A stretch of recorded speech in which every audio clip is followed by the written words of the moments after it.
Right. Call the meeting to order. And have everybody stand and join us for the Pledge of Allegiance, please. All right. I pledge allegiance to the flag of the United States of America and to the republic for which it stands, one nation, under God, indivisible, with liberty and justice for all. And the first item on the agenda is the hearing on the revised Code of Conduct.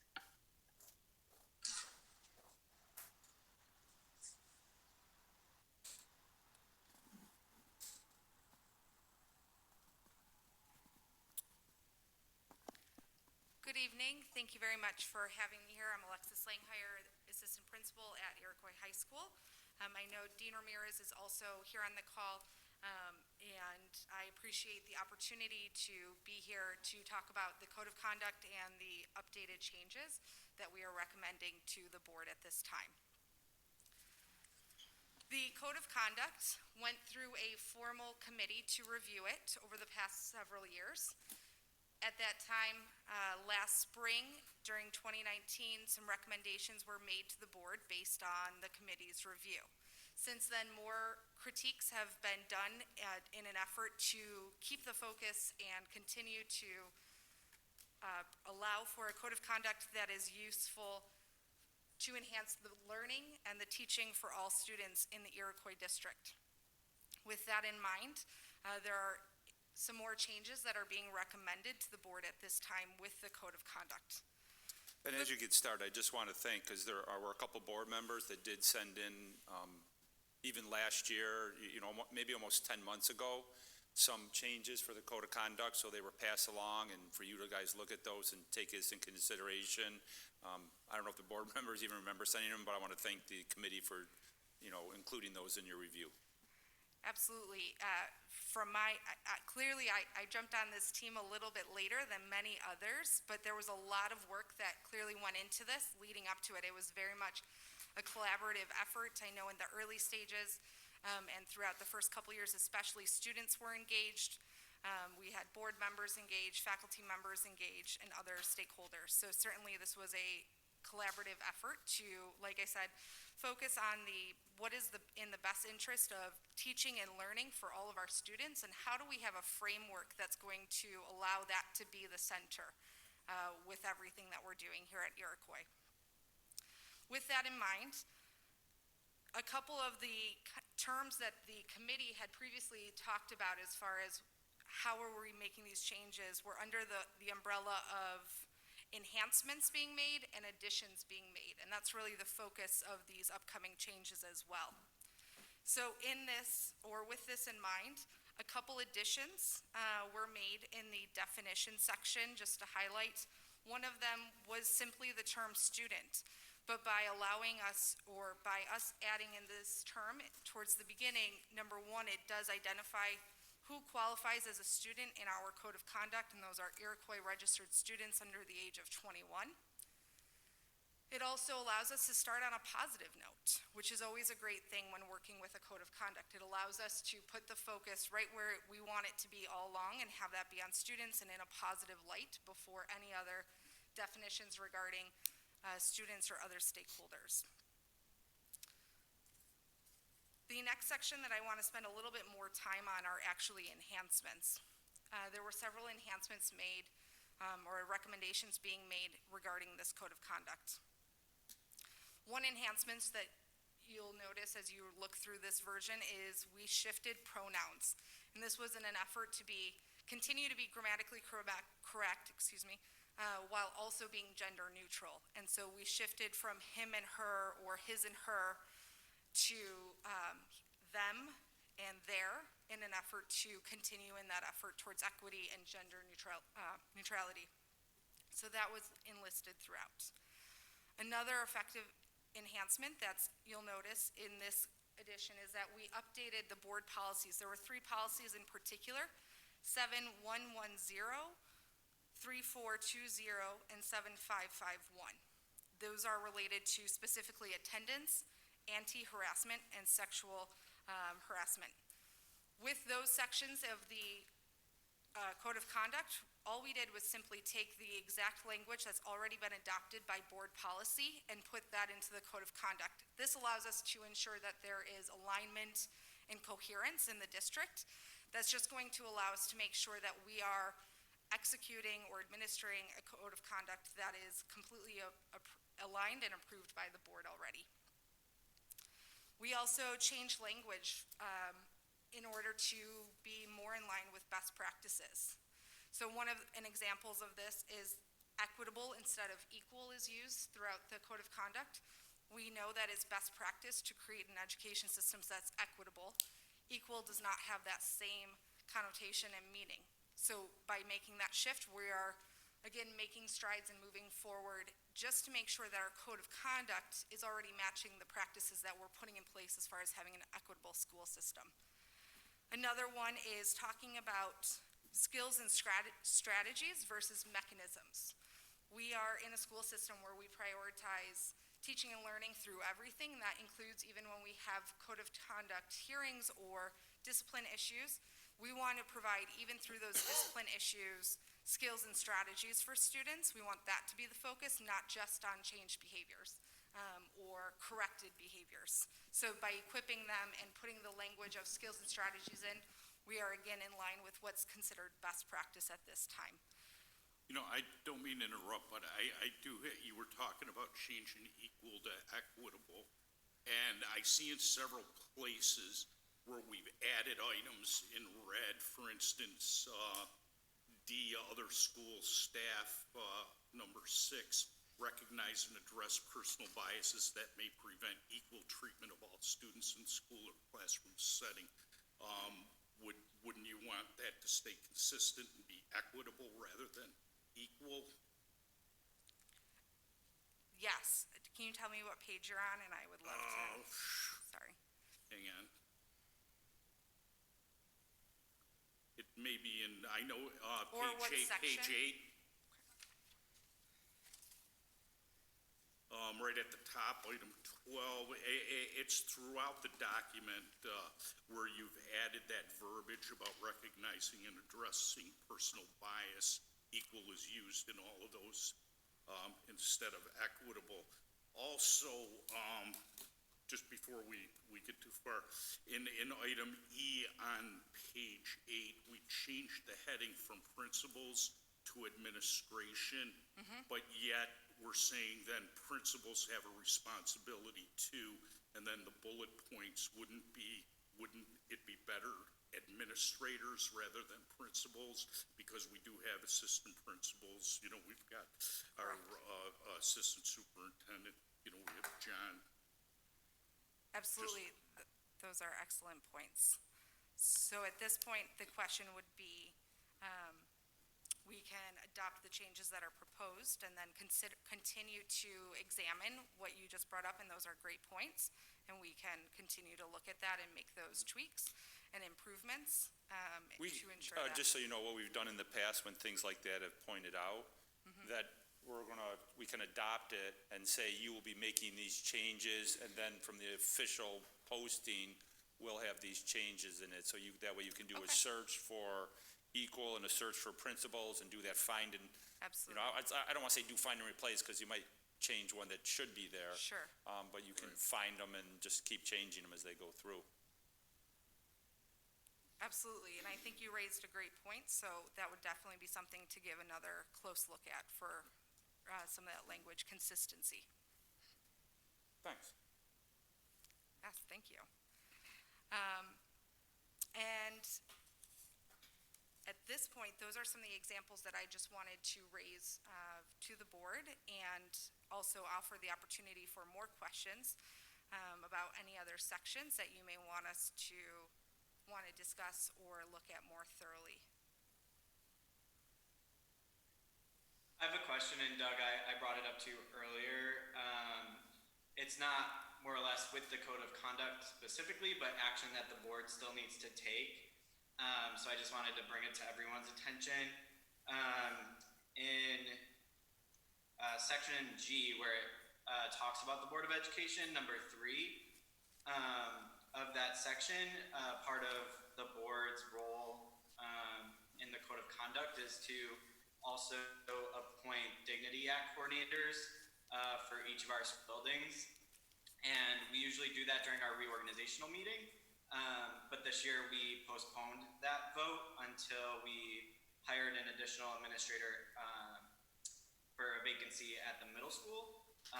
And we still not have taken action on actually appointing those Dignity Act coordinators. So I just wanted to bring that to everyone's attention and hear from Doug or Sharon on when we plan on taking that formal action. We've actually talked to the new administrator that we hired on, so that person is going to take that role on. It was a conversation I had with him when we were hiring him. And so he's comfortable with that, and we will have that on the September board meeting. I'm sure Cindy's taking a note of that right now to make sure that happens. And that's okay as far as up until that meeting, then they're able to work in that role, or the previous person's able to work in that role, and that's okay? Yeah, we'll be covered. I mean, we could either say the previous people would do it, or depending on what the infraction is, we'd even have the new people doing it. So with the dignity, I would, since they're administrators, I would have the new person do it, would be the way I would approach it. And then if there's any questions in that, and that would be, I think the meeting's September 23rd. So between the 14th and the 23rd, when the students are here, if anything was to happen, which then also could be a crossover and training for them. So what I might do is have someone from one of the other buildings come over and make sure that the one that is new is going to be understanding his role. Sounds good. Thank you for clarifying that. Appreciate it. Thank you for pointing that out.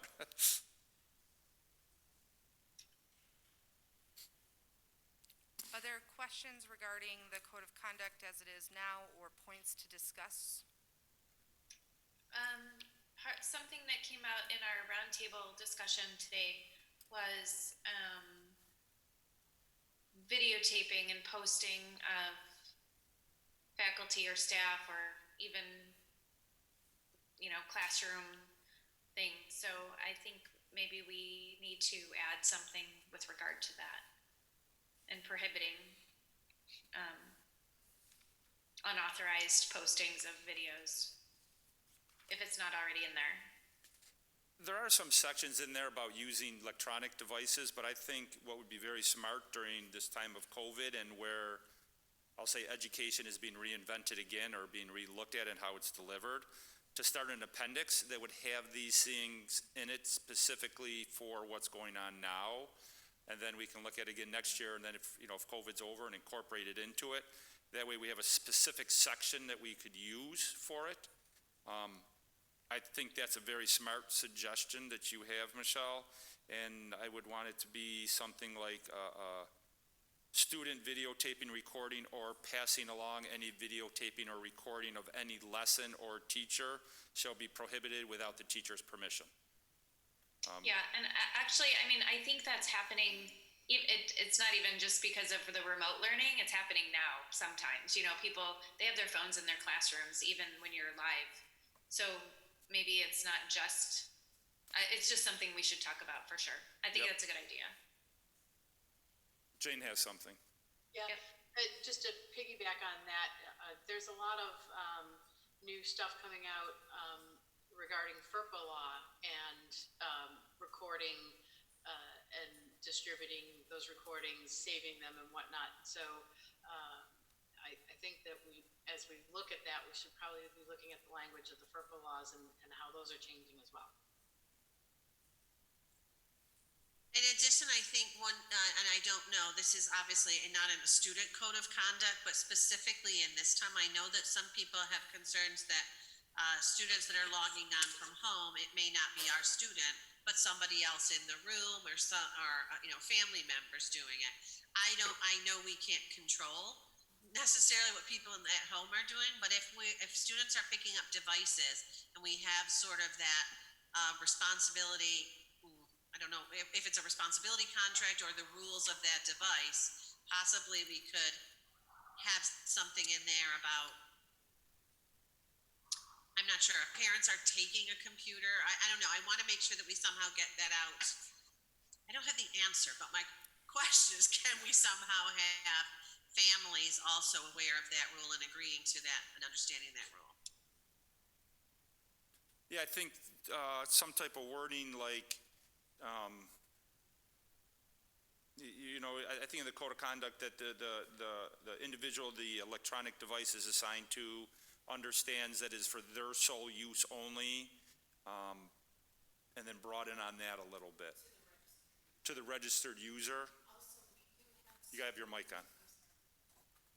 We do have some guidelines regarding the computer use through the acceptable use policy for using the computers, but I like the idea of saying that use is restricted to the registered user of the device.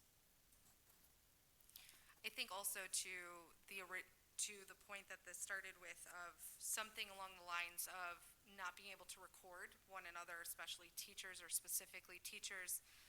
Michelle, as you were saying, this can happen even in a live class. We've seen that in other schools around the country, right? That's where viral videos certainly can happen, unfortunately, that way. In an effort to protect our students and our staff and faculty, something in the students' rights and responsibilities section may allow for something that is applicable both in remote as well as in in-person sessions to be in there. Is this something that our legal department should be looking into just to be safe? They might have some official verbiage. Some of these we would, like with the FERPA laws, to make sure we're doing those. Other ones with the videotaping, since we're already asking for the FERPA, I would run it by them. But that wouldn't necessarily, I wouldn't ask them. And I'll probably also put out an email to other superintendents to see if anyone has already added things or has different ideas that they've added or thought of already. When we use the Erie County School Board Association for policy, right, Dave? Yeah, we could reach out to them too. Yep. That's a nice place to start because we're a member. In Erie 1, both states. Erie 1 both Policy, states. yep. Thank you.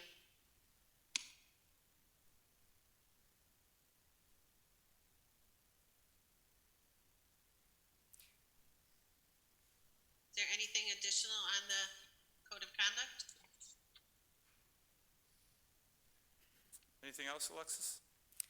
No, the last thing I guess I would end with is that I think the code of conduct is most useful when it allows us the liberties to both have a constructive and umbrella and a tool to work with, but that isn't so tight and rigid that we get pigeonholed, right? So I think the code of conduct that the committee has worked on and that's presented here allows for that, and I think that the committee's done a really wonderful job really creating something that we can work with and present to all of our stakeholders. I think with these continued adjustments and additions, we're only going to be able to continue to enhance that for students and for their families, as well as for our faculty and staff and other stakeholders. So it's been a great opportunity for me as I've jumped into this committee, even just in joining the Iroquois community here recently, because it's allowed me to really look at and get a closer look at the culture and the community of Iroquois and continue to get to know this wonderful school. So thank you very much. Great, thank you. And, I hate to say, but probably Mary Jo, I'll be asking you to look at those stuff since they mainly deal with technology. Since you oversee that anyways, I think that'd be a great marriage of the two. And even just thinking of that now, the tech department, they might have different ideas of what they've seen from peers of what other districts have problems that we would want in here. Absolutely, and since Matt and Mike are here, we'll get Ken involved and we'll take a look once they're done and make some suggestions. Beautiful. We're probably looking at the September 23rd board meeting that they could adopt that appendix that later could be incorporated in. Okay, the next item on our agenda is the hearing on the repair reserve. Thank you. This is the required hearing when we expend money from our repair reserves. We'd like to put out this information so the public and the board is aware how we're using this reserve to make repairs to our buildings. When we look at the two reserves that we have in place right now, there's one that was formed in 2009 that has $158,000 left, and 2012 reserve, which is fully funded at $461,000. Jump to the next slide. This is just the language that was used when we established the 2008 reserve for purposes of repair of capital improvements, equipment, repairs that are not occurring annually or shorter intervals, or things that we typically don't expect, and things that we can't wait for the next big capital project to fix. We need to do them sooner than that, so that's what the repair reserve is really used for. Looking at some prior uses of it, we did the Wales boiler number 2 back in 2018. That was to replace part of the bottom half of the boiler at that time. The next one, last year, November of 19, we did a project to replace the middle school gym floor. There was warp boards, there was water damage to the floor. That turned out really great. It totally changed that space and made it look up to date and modern. And at the same time, we replaced the bleachers in that gym that were the old, probably 30 plus, 40 years old probably, and heavy wooden bleachers, and we replaced those with new ones. During that time as well, we approved the use of the reserve to buy 2 pumps for the main campus sewage treatment plant. We bought the pumps, and our workers here at the district installed those pumps. So what we're looking for now is we did fix boiler number 2 at Wales, and now boiler number 1 really needs a very similar repair. It's a little more involved, a little more damage to it, but basically replacing the bottom half of the boiler tank. We have this work out to bid right now. We advertised it. We're going to be opening bids on September 3rd. We estimate the cost between $40,000 and $50,000. So we'd like to just make sure we can use up to $50,000 of the repair reserve to make that happen. And if we do make that use up to $50,000, this is just showing you where our reserves, repair reserves would be. Still plenty of funds, and you should be able to handle all of the minor issues that we have for many years to come. Any questions on that project that we're proposing? Okay, thank you.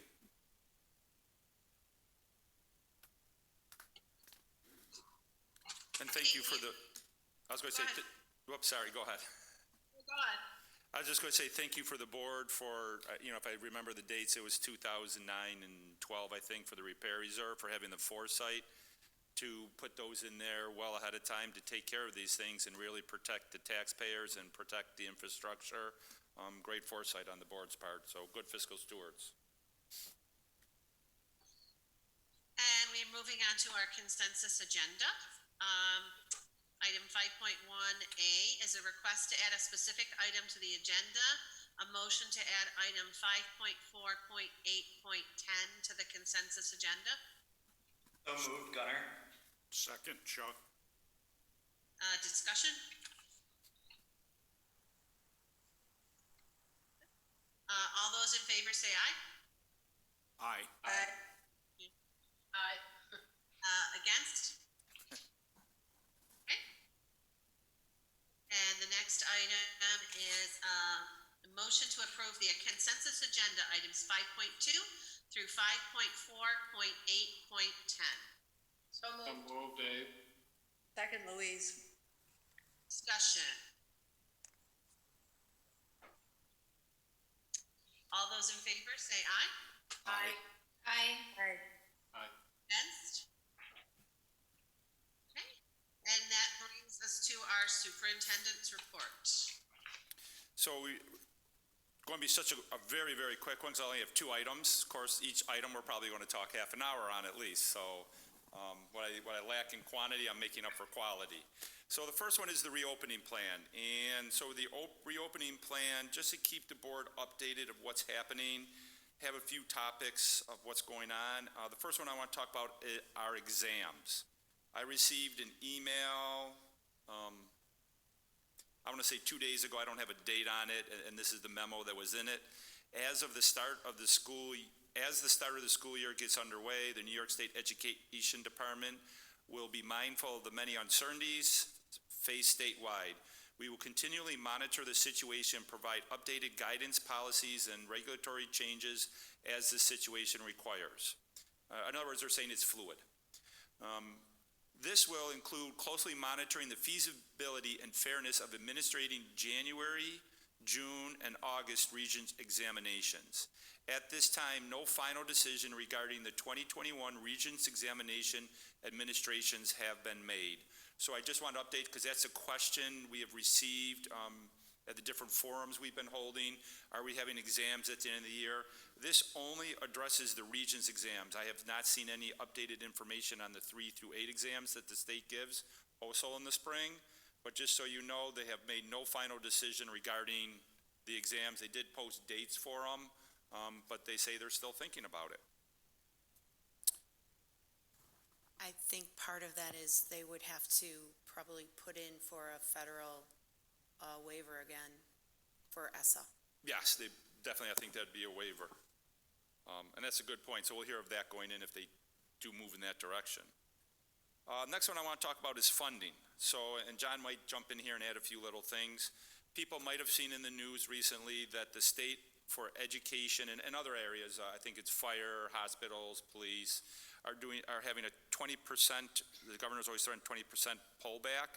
They have not done that yet. What they have done is a 20% holdback. They're not taking the money away from us, but they say they're only, if they owed us $100,000 now, they're only going to pay us $80,000. So they're going to keep $20,000. I think part of that is they're waiting for the federal government to see what that organization does, because the state has said that's what they're doing. I think the other reason is for cash flow, for their, to manage the state and the money they have to pay out. So, John, did you want to add anything for that? A little more insight? I think that pretty much sums it up. It's a holdback, it's not a cut. And again, I think it's positioned to say that that New York State is requesting federal funds, and if they don't get the federal funds they're looking for, they're going to make these permanent cuts, but that has not happened yet.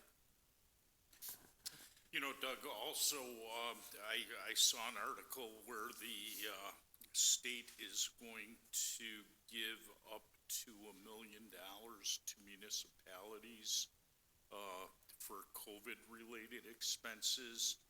Would school districts, because we kind of are our own entity, would they qualify under that? They have not said anything to us yet that they're going to do that. I'm hopeful if they gave it to the municipalities. Because, you know, out of, you know, all municipalities except for, you know, very large cities, I would have to say that we're probably expending more money, you know, on COVID than anyone else. I would definitely say so. When you look at the, you know, if we just compare the number of staff we have compared to the townships we're in as a whole, you know, we'll take the 3 main ones. We probably have more employees and students showing up that are going to need, you know, the PPE and different things for COVID. So I would definitely hope. You know, Dave, would it be possible for ECASB, the legislative team, to maybe take a look at that as far as relief from the state that's going to municipalities right now, and whether school districts will receive the same classification and access to funds? I can have Jill take a look at that, yeah. Thanks. Let's see. The next thing is what the state, so this came to me Tuesday. So, Monday evening, the Governor Como signed a bill that allows for some flexibility with use of restricted reserve funds by school district. It permits school districts to pull funds from otherwise restricted reserves for COVID-related expenses. Do you want to talk about that, or do you want me to continue, John? All right, so districts must pay for so we're basically, I'm going to use John's words, what he said earlier. We can borrow the money ourselves from our reserves, because we must pay back the funds to the reserve within 5 years and a minimum of 20% per year, and we also have to pay ourselves interest rate to those reserves.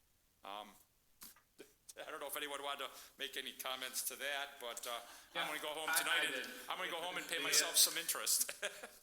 The ECASB Legislative Committee talked about that briefly, and we didn't either oppose it or we're in favor of it, primarily because we don't know what the situation is and what happens if you don't repay it. Is there a penalty?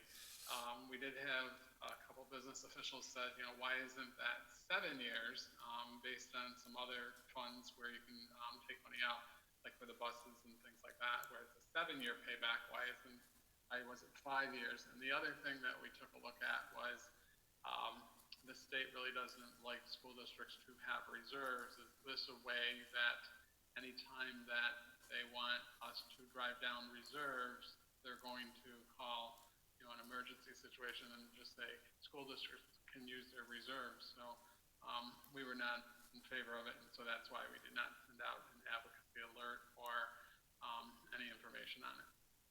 Yeah, and I think you make a good point there, the state and its feelings on reserves, because if they're having cash flow problems and then we use our reserves because they're doing holdbacks to cover their cash flow issue, we're taking care of their problem, and that is impacting our long-range plans for how we are fiscally planning for the use of our different reserves. It's creating a huge problem for us in the upcoming years. Yeah. I mean, what do you do in the first year following, using reserve funds? I mean, immediately that's a huge chunk out of our budget that would be required, to contribute at least 20% plus interest back to the monies that were borrowed. Yep, and it's kicking the can down the road, and I've never been in favor of that. The next one, I'll give you good news now. How's that? We'll go for some good news now. Erie County, the Erie County executive announced that he is going to give some school aid to schools for COVID. This is money that they received, I believe, from the federal government. So thank you to the federal government.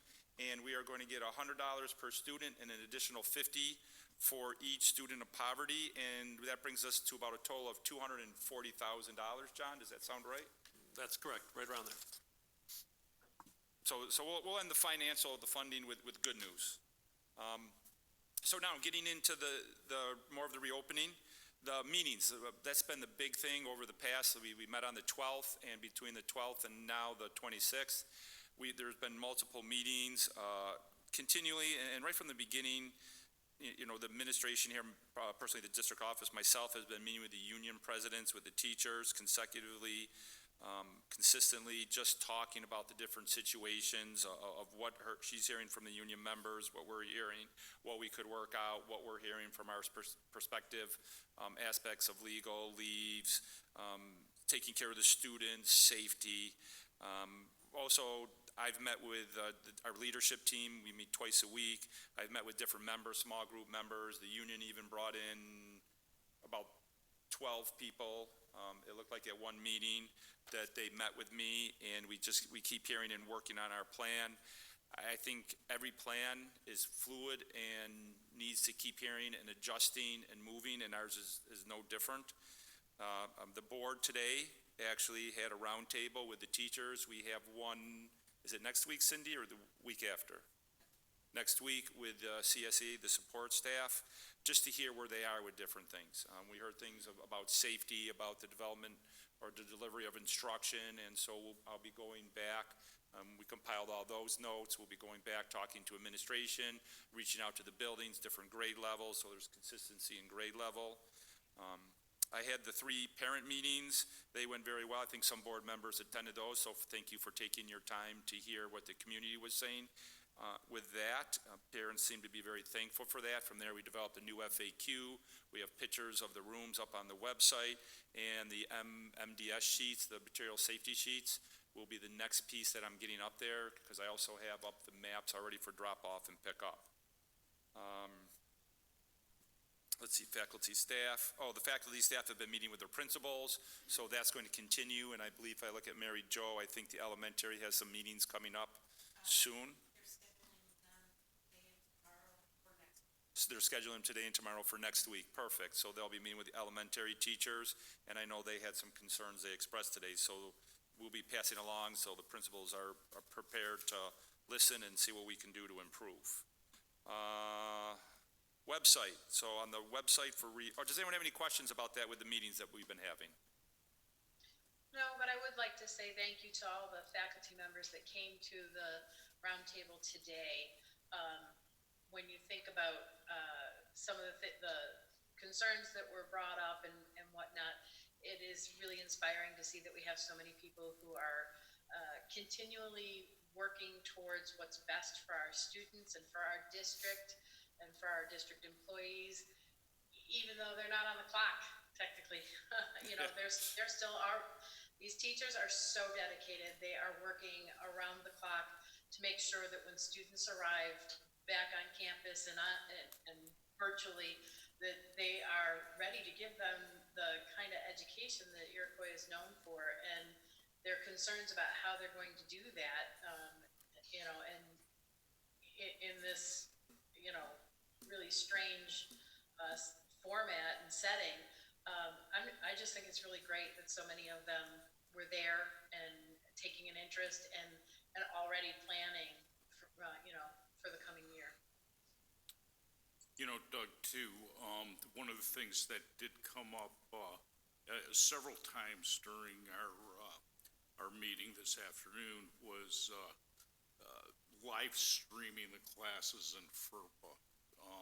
Do we have any legal determination on that?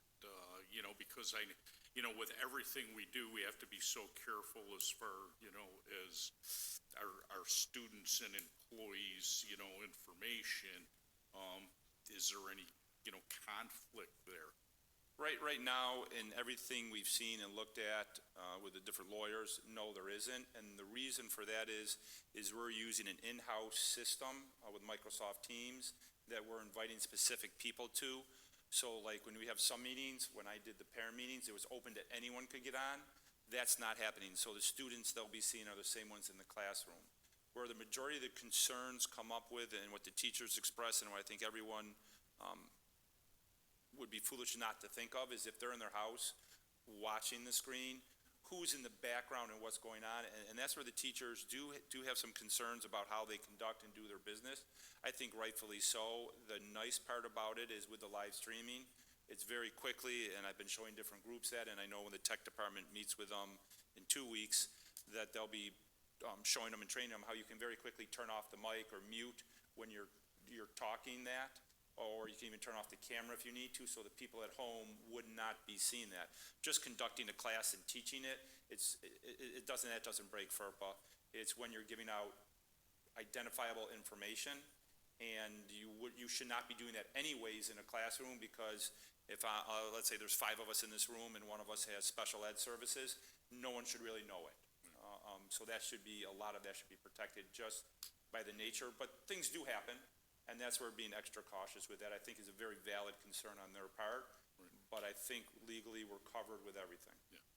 And aside from the legal aspect, I think it's important that all of our, you know, not just faculty but staff as well, you know, feel comfortable. I know everybody has different comfort zones, and it's going to be hard to, you know, please everybody, but it's a stressful time, you know, for everybody. It's a lot of stress for our students, it's stress for the parents, it's stress for our faculty and staff.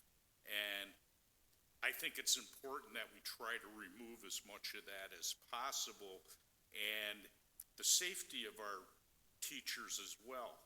Because if we don't protect our teachers, it doesn't matter how much planning, you know, we do. Everything goes, you know, to, you know, wearing a handbasket. Let's say it goes sideways. Yeah, exactly, exactly. So I feel it's very important that we, you know, not only keep our students in a safe environment, but our faculty and staff as well. Right, and see if I can do it now, because I don't know if I probably have a little later on, so I'll do it right now. And that's where, like, the CDC Friday just came out with some more guidance, and with that we're going to review of the mask usage, and I can pretty much guarantee it's going to become a little more stringent. because that's some of what the guidance is, and I think in everything you're seeing now and all the different information that's going out there, the other part I'm looking at, and some schools have done it already, so we'll probably follow suit, is they're talking about the gaiters and the bandanas and saying that those won't work. The state guidance still says that they're acceptable, but I think that we might change that a little bit here, just because of the different reports that have come out. And we will be providing masks for students, so if someone at home only has a gaiter or bandana, that's okay. We will take care of it. We'll give them a mask here at school, so parents don't have to worry about that constraint. One of the things that does concern me is some of the mixed messages that we're seeing, you know, whether it be, you know, through news outlets, you know, social media, the CDC itself. One thing that I did find extremely concerning to myself is the CDC, I believe, just stated that testing will no longer be done for people who knowingly have come into contact with someone who has COVID-19.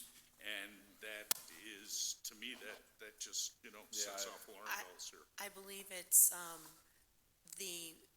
that if you believe you haven't, you can't make an appointment to go and get a test and have it paid for.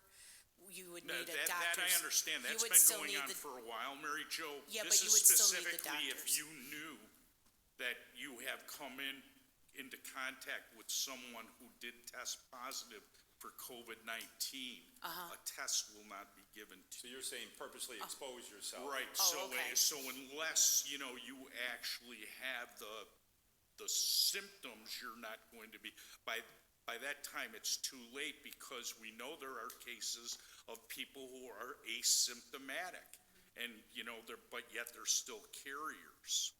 And, you know, the last thing we want to see is, you know, to be one of these swarms.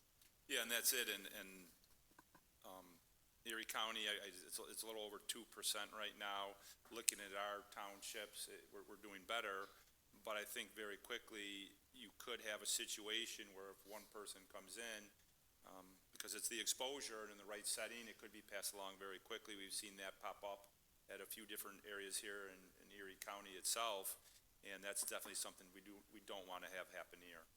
Just because we're doing well, I hate to steal what the governor says, feel like I'm, you know, back to March, but the governor says just because we're doing well, we should not become complacent. We still have to be vigilant. It is still out there. It's invisible, and we have to do the appropriate social distancing and everything.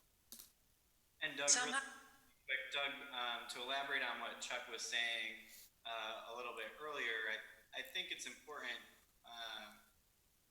That roundtable just happened a few hours ago, and I thought that was what Jane was saying earlier. It was great to see so many of our faculty attend that roundtable, and you mentioned our plans being fluid, and I think this was a really great opportunity for us to hear directly from our faculty on their concerns that they have, and they weren't just talking about concerns, they were offering ideas. And I think it's important for us to remember that our teachers are the ones that are going to be in the classroom.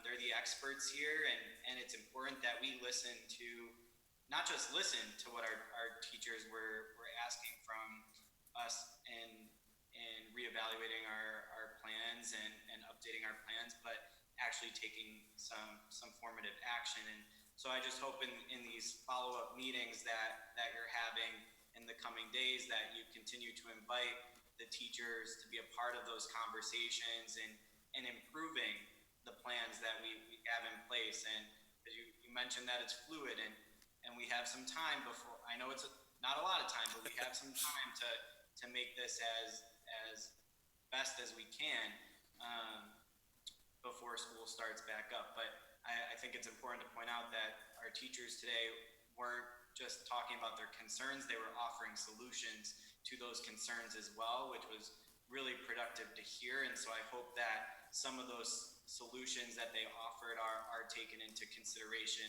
as you go back and meet with our leadership teams and our building administrators. Yep.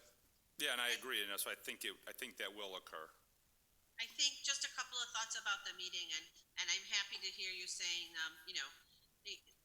again, it's fluid and things are changing, but, we started the meeting talking with the faculty today, and I think it bears repeating here, that when we're making these decisions, we really need to have a focus on what our purpose is in making these reopening decisions, and then clarity on that purpose. And if we can keep those things in our mind, and our purpose for having a reopening plan that is not like our normal one is obviously to keep the people in our communities, our students, our faculty members, the families they each go home to keep everybody safe.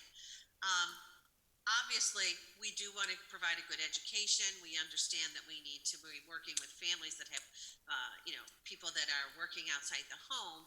But that safety idea needs to come first. So when you hear changes, I think people need to say, it's not that people haven't made up their minds or they're changing their decisions. It's guidance is changing. Information is changing. The CDC guidelines you just said came out, and we need to be fluid with that. Because if we use that purpose of keeping everybody safe, it's easy to understand why those decisions change. And the other one is clarity. And clarity in, this is a public meeting, people are seeing it. Today we heard from our faculty, you just listed all the opportunities, the other avenues for feedback. That feedback is great. And that really, I agree with everything that everybody's saying.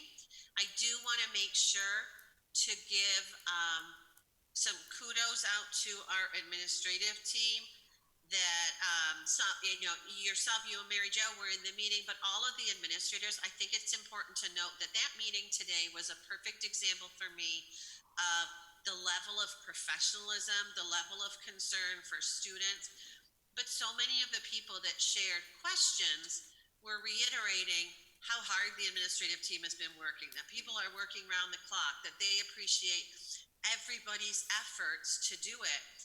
And when people question things, those aren't criticisms, those are questioning to get closer to that clarity and common understanding and consistency, which makes us all better, all transparent, and all on the same page. So I just wanted to kind of share that feedback with our administrators that, again, and some things I thought were so interesting because you sit and you listen and you think, well, no, I'm not teaching 5-year-olds every day, so I don't know what you just realized, nor am I teaching in a high school, and we have to hear that feedback. But again, everything that happened continually makes us all better and makes us all on the same page, because we need to offer the best reopening plan that we can for our community to keep everybody safe and healthy and deliver the best education that we can in these strange circumstances.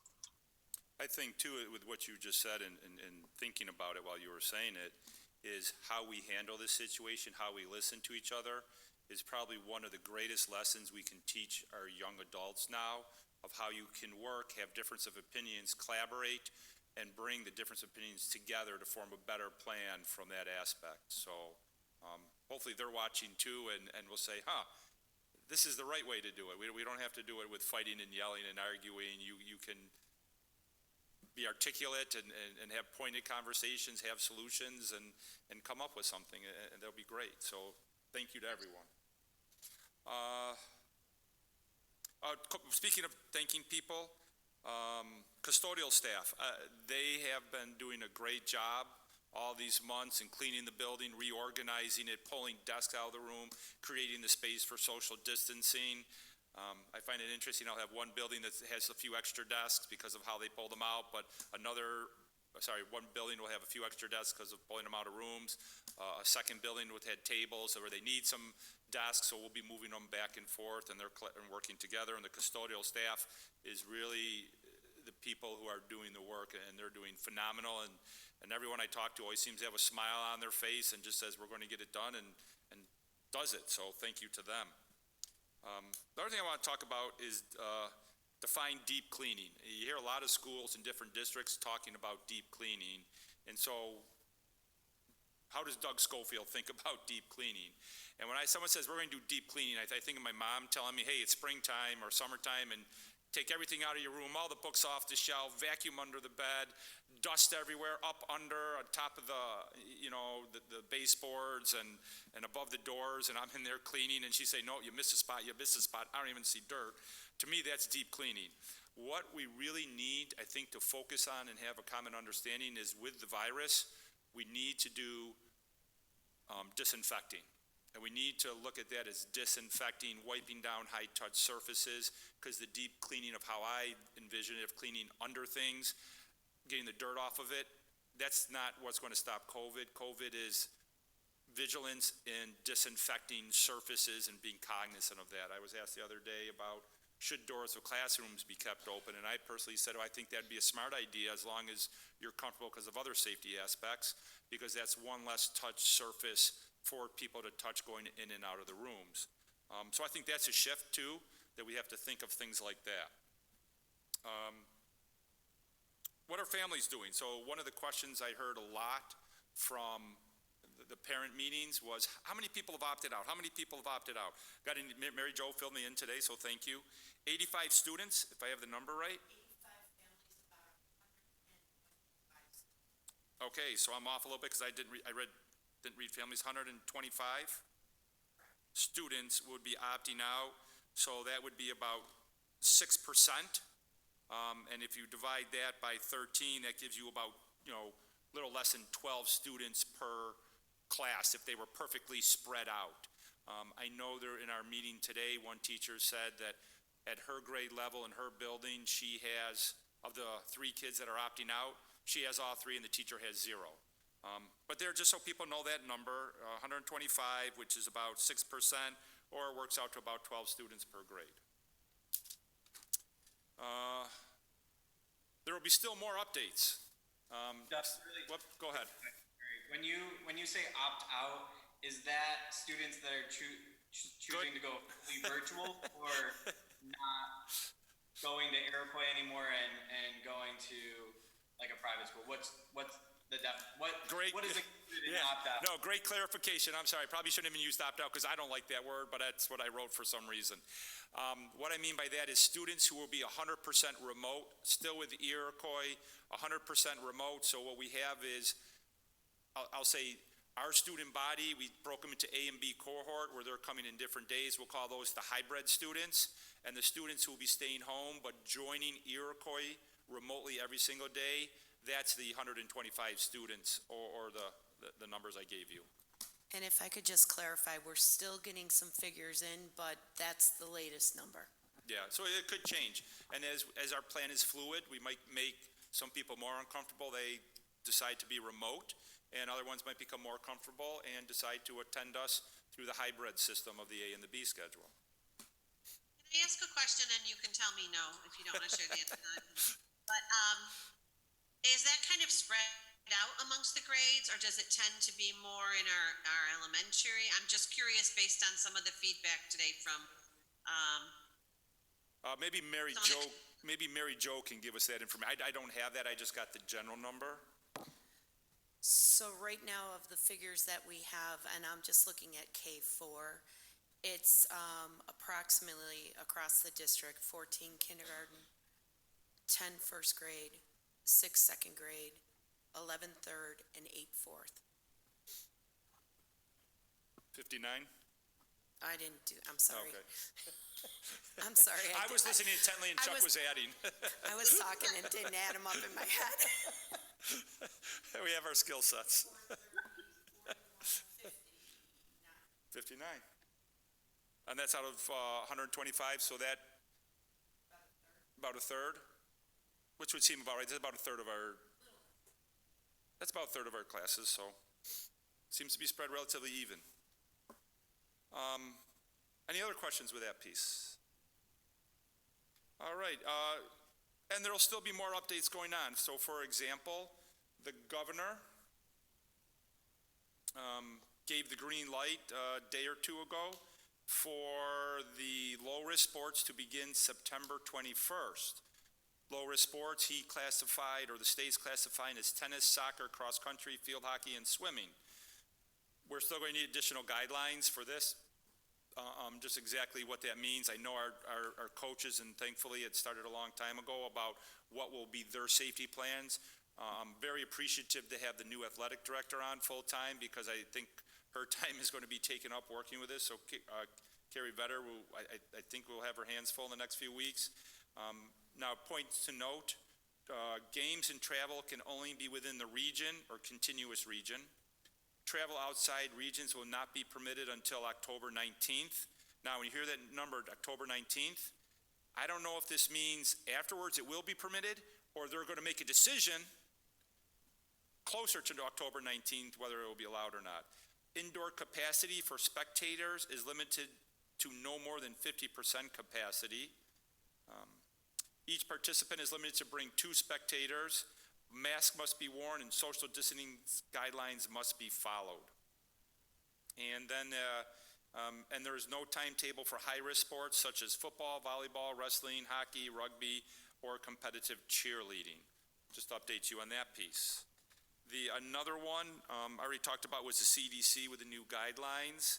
And what's interesting with the guidelines that they came out with, that came out on August 21st, is on July 22nd, the New York State Department of Health talked about face coverings are strongly recommended by New York Department of Health at all times, except for meals and instruction with appropriate social distancing.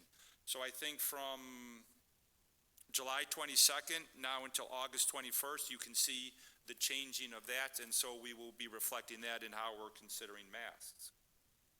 Doug, really quick, in regards to the high-risk sports, are they, do we know if there's accommodations being made, like can teams practice, like work out? Obviously no contact, but is there any guidance on, I know when we met with Carrie over the summer during our conference, she mentioned, well, if sports aren't allowed to move forward, having workout plans where like the teams can still meet and work out. Are we evaluating those options as well? So right now, I heard rumors that some of those sports could work out. I have not seen guidance specifically stating it yet. So the governor put this out Monday. I knew our section in the state was moving to talk about this yesterday, and I'm believing today too. So I'm anxiously awaiting that guidance to see what happens. The guidance that came out was very, very loose and did not give specifics. So I think a lot of school districts are a little hesitant as far as moving forward on that. They want to make sure that they have clear guidance rather than it just was not real tight. I heard, I'll say through the rumors again, that there are some school districts not real close to us, but, relatively in the same area, they're considering not participating in sports because they have some interpretations about it. So that's why we really need to have a safety plan of how that's going to work.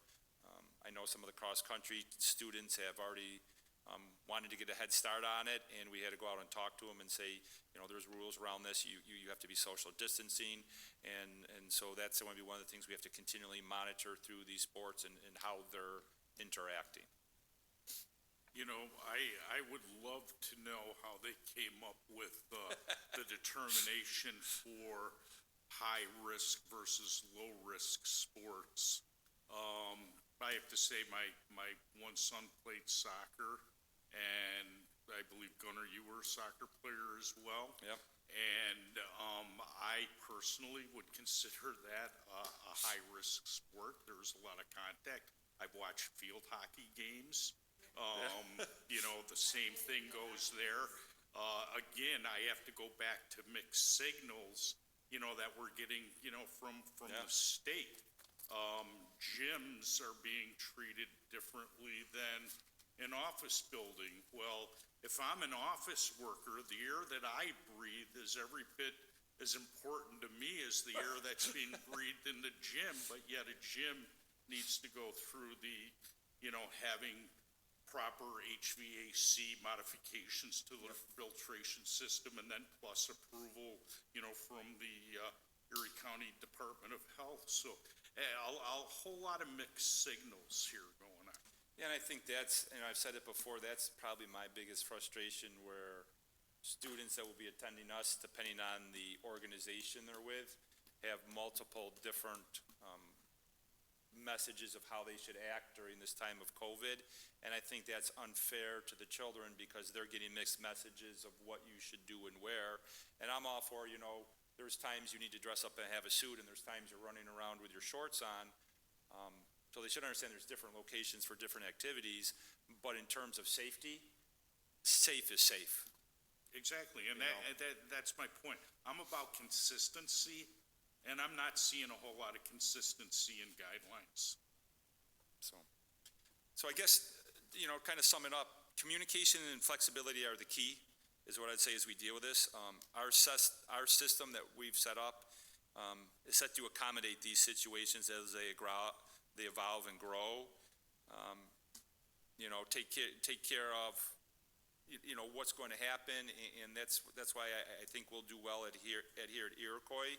I think the analogy I used today with the teachers was said that we've been playing baseball, and now we're playing cricket, and we've been baseball players all our life. We still have a bat and a ball, but all the rules have changed, and that's where we're going to come into the game slow and figure it out, and how do you swing this, and what do you do, and when do you run?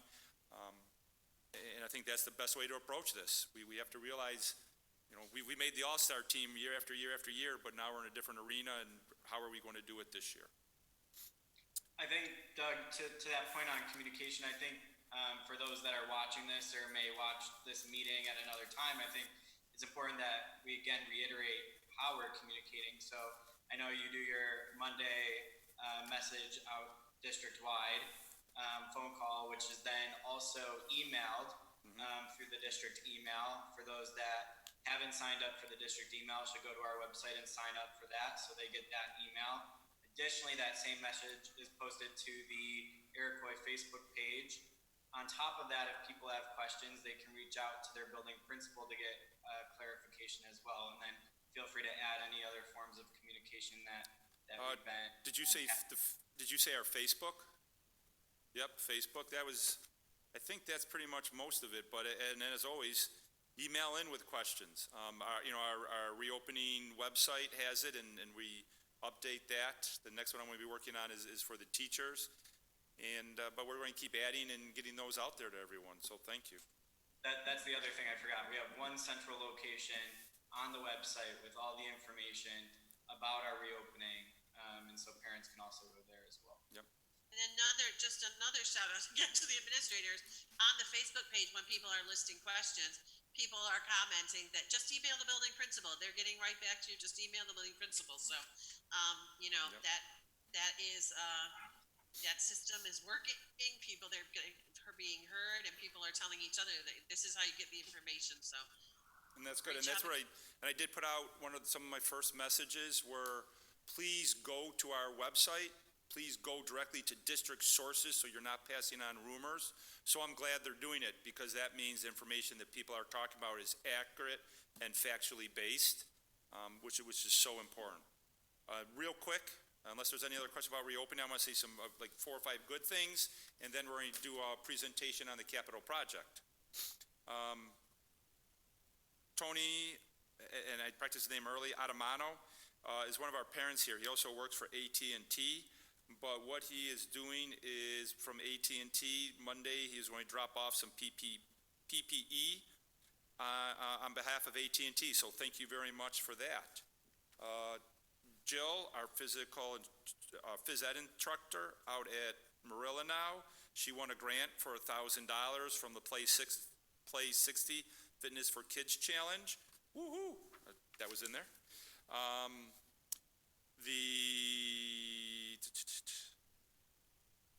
trying to see what schools. On behalf of the interim Commissioner Tahoe and the Board of Regents, I want to write to congratulate your district on a school that's been designated as a recognition school.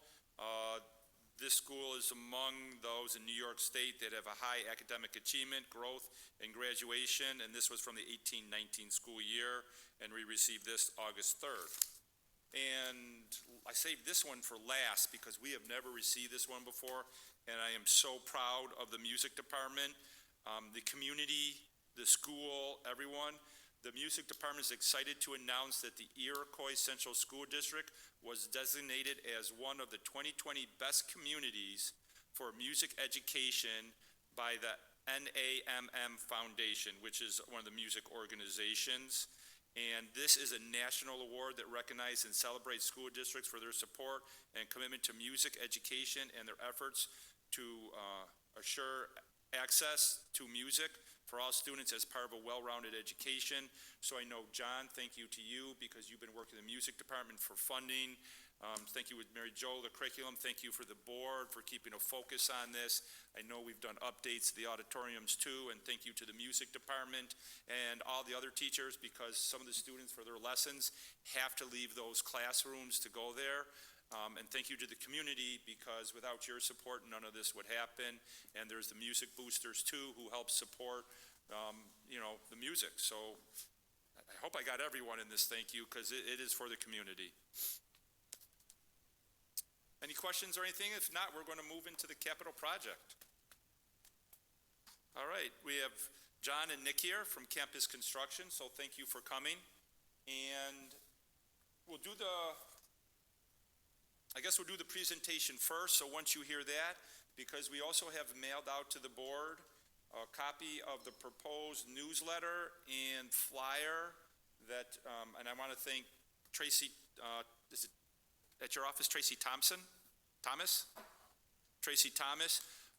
She was a delight to work with in developing these and working these, very responsive to all of our different things.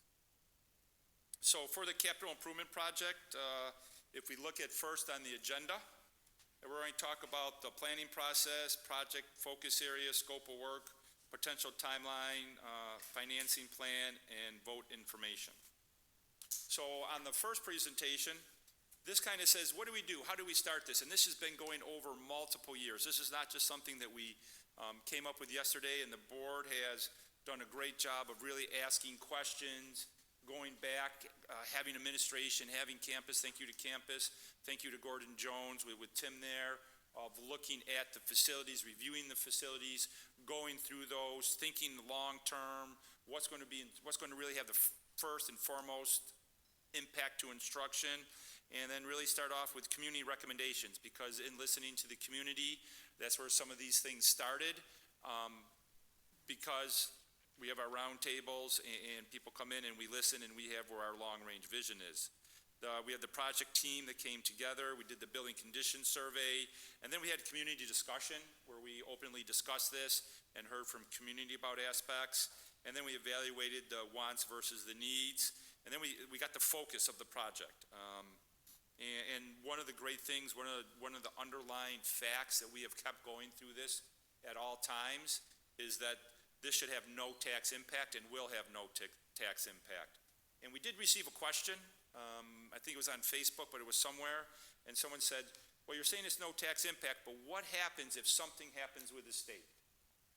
Fair question, we've answered that multiple times, but it's a question I think will always be asked and always should be asked. We would modify the scope of the project. When we have voter permission, it's permission to do the work at a certain price, and if our funding mechanism was to change, that would change. Right now, it's really a good time to get in. The state has approved the aid rates, and if we have the vote in this year, those rates are locked in for where we would go in the future. Last April, there was talk about possibly changing those, but they stayed the same. So if they talk again about this year, we'd be locked in. In fact, some districts rushed their vote to have it in June just to lock into the rates, but they're still there, so that state aid is still there for us. So does anyone have any questions so far about any of that? That was, I think, a big statement. Okay, so if we go to the next slide, there's the project focus. You can see the educational programs are on top, but right next to that's the health and safety. Then we have mandatory code requirements. You have to keep checking those and moving with those. Site reconstruction and the building reconstruction. So with the next slide, what are we looking at district-wide? And you'll see some of these in the buildings as we go through this too. And one of the systems that has become antiquated here is the public address system, clocks, and what we're going to move into the 21st century with is the blue light emergency notification system. Now, these all go together. They're all one unit that goes together. And instead of a clock on the wall with a speaker next to it, it'd be an integrated monitor system. And why this is so important is communication. In any type of emergency situation or having to reach out to a room, communication is the key, and this will allow us to do it. And if there's an emergency situation, the blue light system will have pole stations, much like a fire alarm, but it has a different intent. What it would do is it could move into a lockdown situation. Any student could do it because, if an event happened, you don't know which corner of the building it is, and by this way, spreading it out through all the buildings and able to monitor it, it'll call 911 right away. This is really something that's moving out there, and then the monitor will be able to tell people what is happening. Any questions on that piece? Anything, Nick or John want to add, or just keep going? Doing okay so far? Anyone from the board? Okay, so let's move into Alma. So you see the Alma, because we want to make sure everyone realizes it's in all the buildings in the blue light. And then we're going to do the parking lot expansion, because there's been a concern there for safety. And I know the board said, well, is there something, we really want to see something done to help move the cars off of Rice Road. Because when you have events there, we want to provide more safety. We talked earlier about safety. And then installation of air conditioning in the cafeteria, that's our goal there. That'll be a little unique in that room just because how it's set up. But with the weather, the way it's changing here and taking care of students, that'd be very advantageous.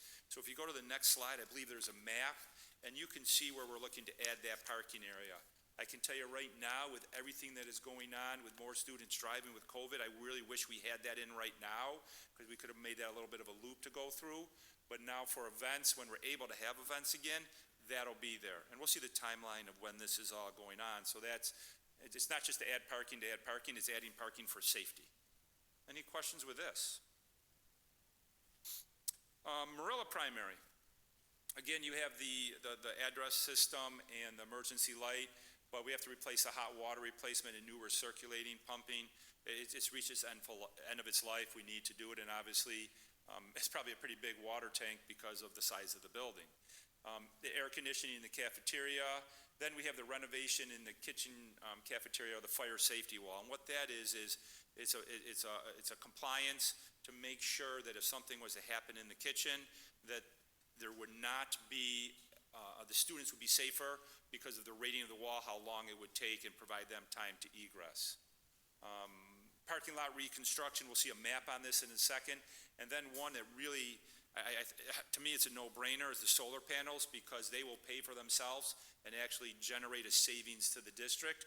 So if we go to the next slide, you can see that reconstruction of the parking lot area in there. That creates safety and efficiency, because it'll be a ramped area for handicap accessibility to the building. We have a ramp on the other end, but this way it's equitable. Everyone's coming into the front door, and we'll just have to move things around, and it's a good time to do it because it's time to reconstruct the blacktop that is out there. And I believe the next slide has the solar panel, so you can see we're doing quite extensively covering that roof there. And why would you cover that roof now? We just put a new roof on it in the last project, and the life cycle of their solar panels is approximately the same as the roof, so both of them would need work at the same time. I'm talking 20, 30 years out at least, and so that was well planned out. Any questions about Marilla? Wales. So when we look at Wales, we see the same first two things, the public address system and the blue light.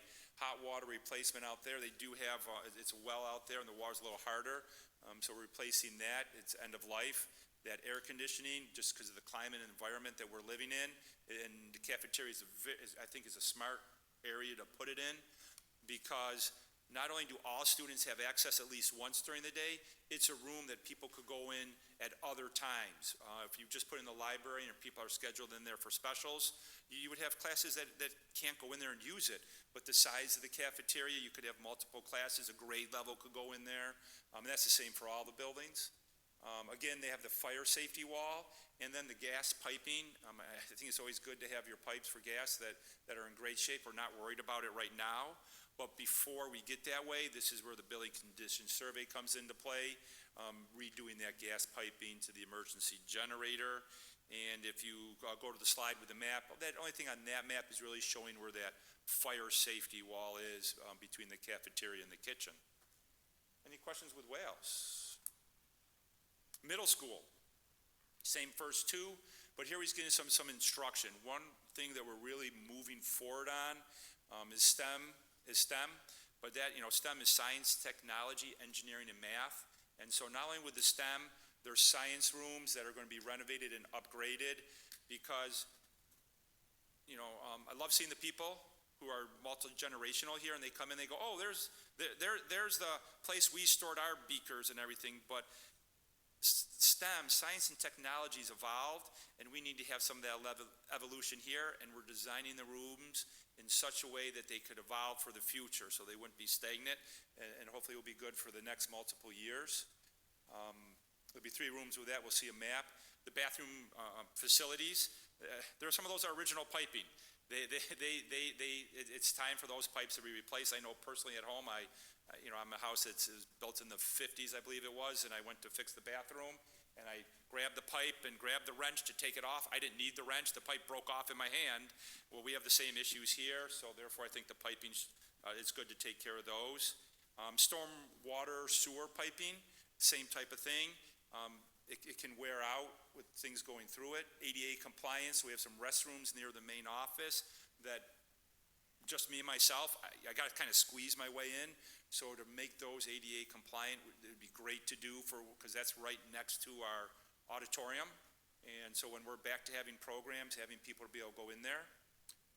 Roof replacement, so the most northern end, which houses the 5th grade area, that roof, we did a study of the whole district, and through the study, the infrared study, this is the roof that needs to be replaced. And when we do roofs at school, it's not just you peeling off the roof and putting a new roof down. It's attached with the insulation foaming under there. That's where the water, and we lose our efficiency. So that'll actually be going in there and doing that. And we've been sloping the roof gently, which increases the life because it helps with the pitch of the water. And then also we're doing solar panels. So if we go on to the next page, and you see the maps there, you can see the 3 science rooms that we're doing with that. And some of them have very unique confining stagnant areas now that will be modified into something that will be used for future and really allow our science teachers to expand and include the STEM, which is that science, technology, and engineering. The next map is where we're replacing the roof so you can actually see where they are. And the last one is showing where on the new roof, on another part of the building. Now this is a new roof, so therefore it's the same logic as what we did at Marilla, where we're putting the solar panels on there so they can be up there for a few decades and be creating a savings to the Iroquois district. Are there any questions about the middle school? I guess I'll keep going then. High school. So with the high school, still the public address system, the blue light, and you see 2 bullets here for the STEM science classrooms, and then also the STEM technology and woodshop classroom, and then air conditioning in the cafeteria. Oh, let me back up one quick second to the middle school. You did not see air conditioning there for the cafeteria because they already have it. It's not that we're forgetting them, it's that they already have it. So therefore, now all buildings will be similar in the air conditioning with the cafeteria and the STEM and science classroom. So if you look at the next slide with the map, you can see they're pointing out there. So the 2 on the bottom that have the slashes through them, the green and blue next to each other, those are science rooms. Currently, that's 3 science rooms that are quite small in science standards.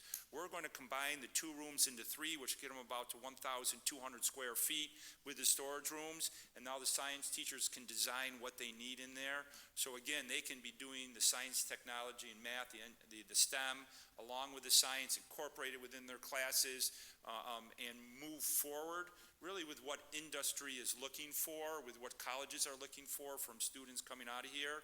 And that's really what we're looking for, we're looking to have for our students when they graduate, and, ideal Iroquois graduate. And if you notice in the last building, middle school was getting the STEM, building into the high school for STEM, so we can have a vertical alignment for curriculum and moving forward with that. And then you see the little bar, the green bar, that's that wood shop area, because what they're looking for there is having a room where they could be designing things with computers, and the one teacher would have ways that over in the other room, that's where the laser cutters, the 3D printers, and other things that we'd be still developing for the future would be housed. Any questions with the high school? And the last part, site improvements. And I think with this one, probably this is one most, well, not the first bullet, but the second bullet. The first bullet people probably don't even realize we have sometimes is that wastewater treatment. It's where our sewage goes, and we have some walls there that are concrete that need to be replaced in the settling tank. We definitely want to do that. But the other part is the athletic fields, and why this is a good time to address that is because when you look at the bleachers, you look at the building condition surveys that we've had over, the few last times, the bleachers are at their end of their life, and there's things that we need to do with that. The track is at the end of its life, and that needs to be replaced. And for a good return on your investment, if we're addressing these two big major items, what do we do with the rest, and how will that impact? And we had the physical education teachers come in, and if you look at some days, last night it rained, I believe, if I remember right, or maybe the night before, there's a nice thunder shower and everything got really wet. We couldn't go out and use the fields in physical education when the students showed up here at 7:30 in the morning. However, by putting a multi-sport synthetic turf out here, they can get right outside, especially now with COVID. If we could put it in now, it'd even be great. But no matter when, this really opens the door for students being outside, which is great. And then it has the added benefit for athletic programs, and it's not just for one sport. We have 4 sports. I don't know if they're listed in here, but we have our field hockey, our lacrosse, boys and girls, our soccer, boys and girls, and our football. That'll all be on there. So it's 4 sports, but really it's 2, 4, 6 teams, and other teams that are outside could get on it and use it at different times, like baseball in the spring. Track would be using it. So it really opens up a lot of usage that can continually be used. We'll be having I think if we go to the next page, there's a map of it, so you can see where it go. And the community then could use it too. It's in a nice spot where the community could use it, like during the summer, back when the little leagues and everything are playing, and you have rainouts for different areas. This would be a great area we could use. So it's not just for the school, it's not just for athletics, it's for physical education, it's for after-school sports, it's for the community and its members with the track. And an added benefit is with how we're building it, that we built it for soccer, that there's enough room on all the sidelines so they can do their corner kicks and everything. So really any sport that it's lined for, the 4 sports, the 6 different types of varsity teams, the track can all use this for sectional competitions. So that's really great to bring that iconic, those iconic events back to the Iroquois. Any questions with that? Moving on, timeline. So with it's a timeline right now, we are having the vote, and important to note for the vote for October 6th, we understand COVID may still be around then. So you will be able to get absentee ballots for that reason. So all the traditional reasons for absentee ballots, but also if you're worried about coming in and voting, you don't have to be. There'll be information going out. Contact our district clerk. There'll be some in here. We'll have it online as we even get closer to the vote. You contact her, you can get an absentee ballot, and you can send it in. So, please be aware of that. So with the timeline, after the vote, we'd have our design. You go to SED for their review. Then we do our bidding, which is why you have it in October. Typically, we have it a little more in the fall. Whoop, Jane, go ahead. I'm sorry. That's okay. I didn't I was getting excited there. See, they were practicing for that live streaming. In terms of the vote and absentees ballots, this is not gonna be like it was with our budget vote where we automatically send a ballot to every registered voter, correct? This is Correct. where they actually have to make the effort to request the absentee ballot. Yes, this is definitely different than May. So you do have to call in. We will send it to you, but you do have to email us or call in, write a letter to us to request it. We will not be sending out the 13,000. Contact us and you will get it, no problem. Great point. I have to make sure as I have future talks, I include that. How many mail-in ballots did we get last time? Do you know? Mail-in ballots, since it was 100% mail-in ballots and there was a little over 3,000 voters, I would say 3,100. Do you remember? 3,300. So about 3,300 was how many we got last time. So we got back what ratio compared to what we sent out? If someone has a calculator, quick, 3,300 divided by about 13,400. About a quarter? About a quarter. Okay, so we mailed out 13,000, we got back 3,300. Okay, But what's important to note is I just want people to make sure we hear it clear. We will not be mailing them to you. You need to contact us and then they will come to you. I hope all the people that did the mail-in do come and vote in person. And with that too, because it is where we typically have it, we call it the II gym. It's in the same spot. We are going to have to cordon off the hall, so we'll have arrows coming into the entrance. Typically, you come in by what we call the fish tank. We'll have you come in the door actually right by where it's right across from the gym, and then we'll have people making sure that students and people voting are not crossing each other during the COVID time, so we're already starting to plan for that for safety. But by all means, contacting us for the mail-in ballot is a great way to go. And then you can see the construction is over multiple years, and that's why we're having the vote when we did in October, because you see where the bid award is. We want to go out at a favorable time, and we want to have time if some bid doesn't come in where we expect it, that we can rebid it, and therefore, competition is good, and I think we have a reputation with the construction companies of really working with them, and I hopefully will get some favorable bids. how are we getting the word out that people have to request a mail-in ballot? It will be in the different postings, this presentation here, another presentation on the 23rd. I'll have connect ed messages going out, so all those different formats. Newsletter. It's mentioned in the newsletter that we're doing a mailing to everybody in the district too. So it'll be listed there, right? Yep, Facebook. Will you be doing a robocall also? Yes, yep. Okay, good. Thank you. We had a great response. I have to say, we had almost double the response that we normally do with the mail-in ballot. So it would be great if we had that kind of response again. Yes. Yeah. I always dreamed of having over 3,000 people vote. I didn't expect COVID to give it to me, but we did get it. Yeah. That's great. The next. So what is the phone number they call in order to request the mail-in ballot? And is there a voice recording in case it's after hours of school? I'll tell you what, we're going to hit that when we get done with this presentation, because that's when we're going to go over the ballot, over the newsletters that are going out, and that's where it's in for them. That way I can show everyone exactly where it's going to be. Okay, thank you. The financial plan.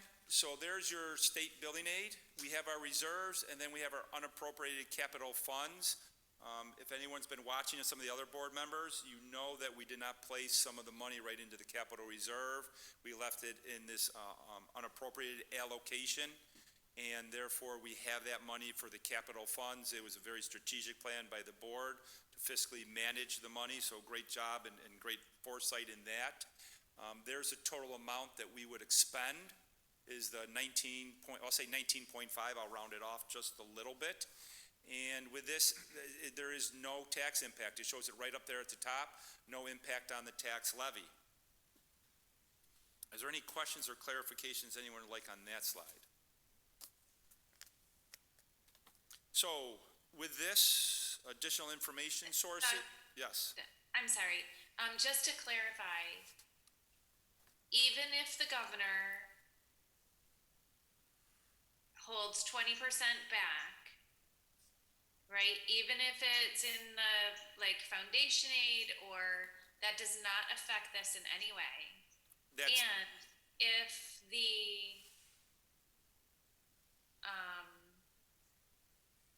the matching funds,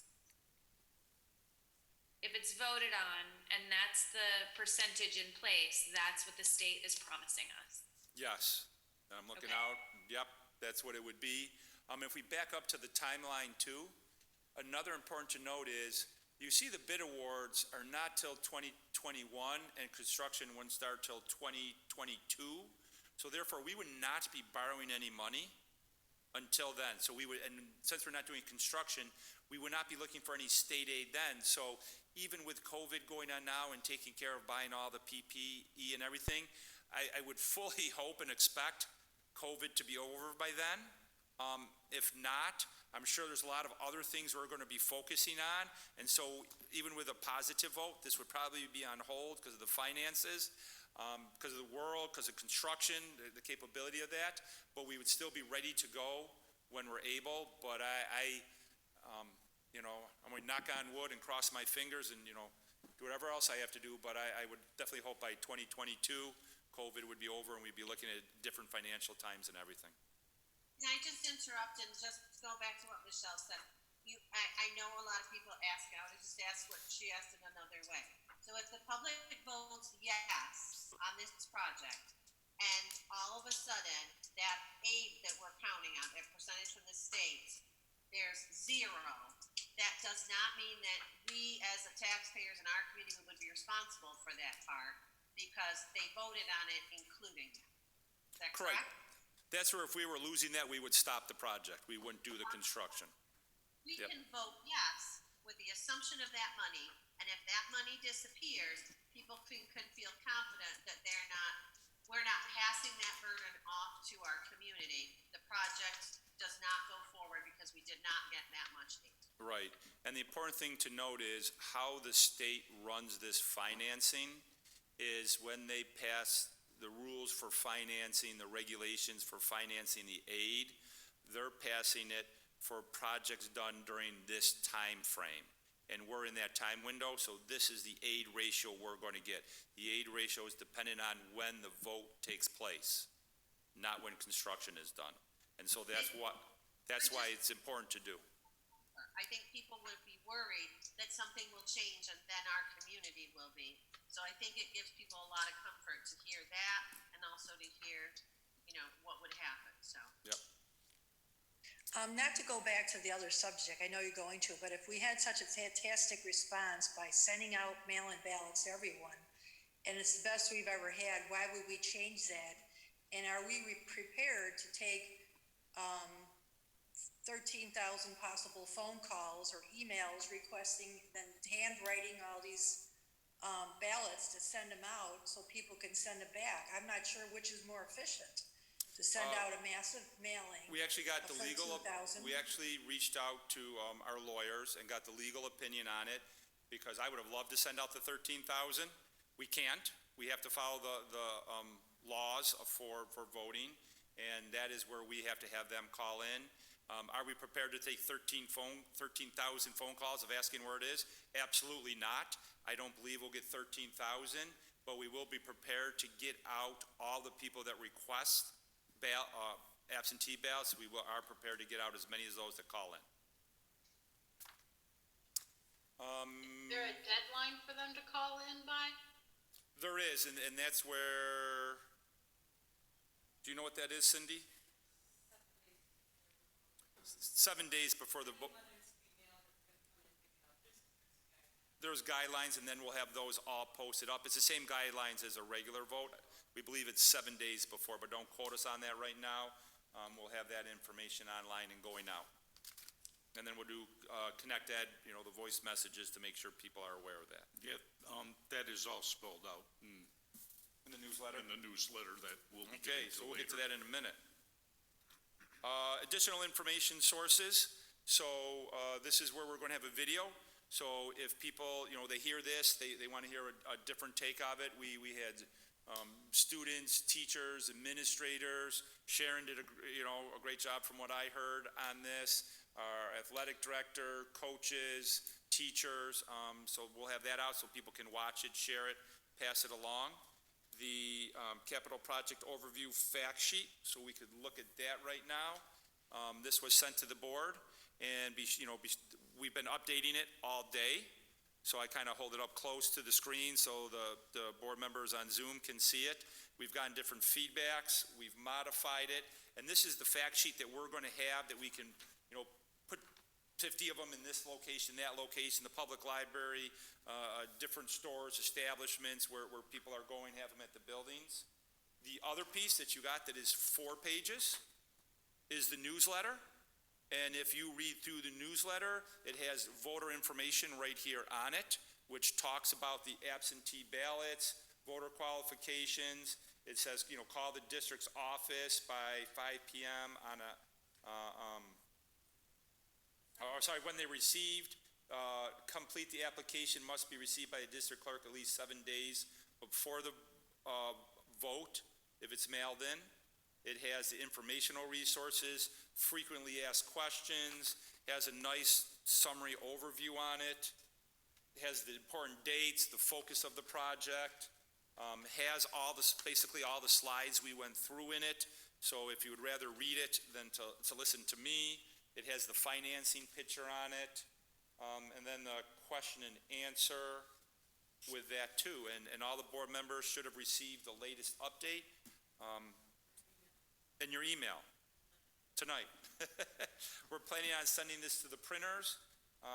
Thank you for the different people that have reviewed it, looked at it, got back to us. Were there any other comments for it that anyone on the board had with it?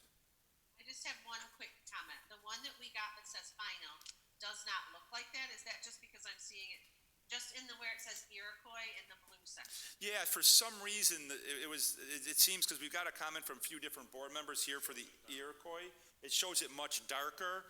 This visualization would be the printing color. Oh yeah, this is the color we're using. Okay. Yep. We discovered the colors of Iroquois. I'm seeing it in person, and it looks good. Yeah, and for a while we were scratching our heads going, what are they talking about? And then we realized, now we know. It's in the school song, our colors are red, white, and blue. All right, so we'll move from the newsletter, public information meeting, so that's September 23rd at 6:30. We're going to live stream that. And if you have any questions, there's an email address prior to the meeting. You can email those in. But please, anyone that is watching this now, you can email them in at any time, and we'll get back to you, and I'll save those questions and be reading them at the board meeting like I have always done. There's your public vote, dates, times, location, and the next slide is questions.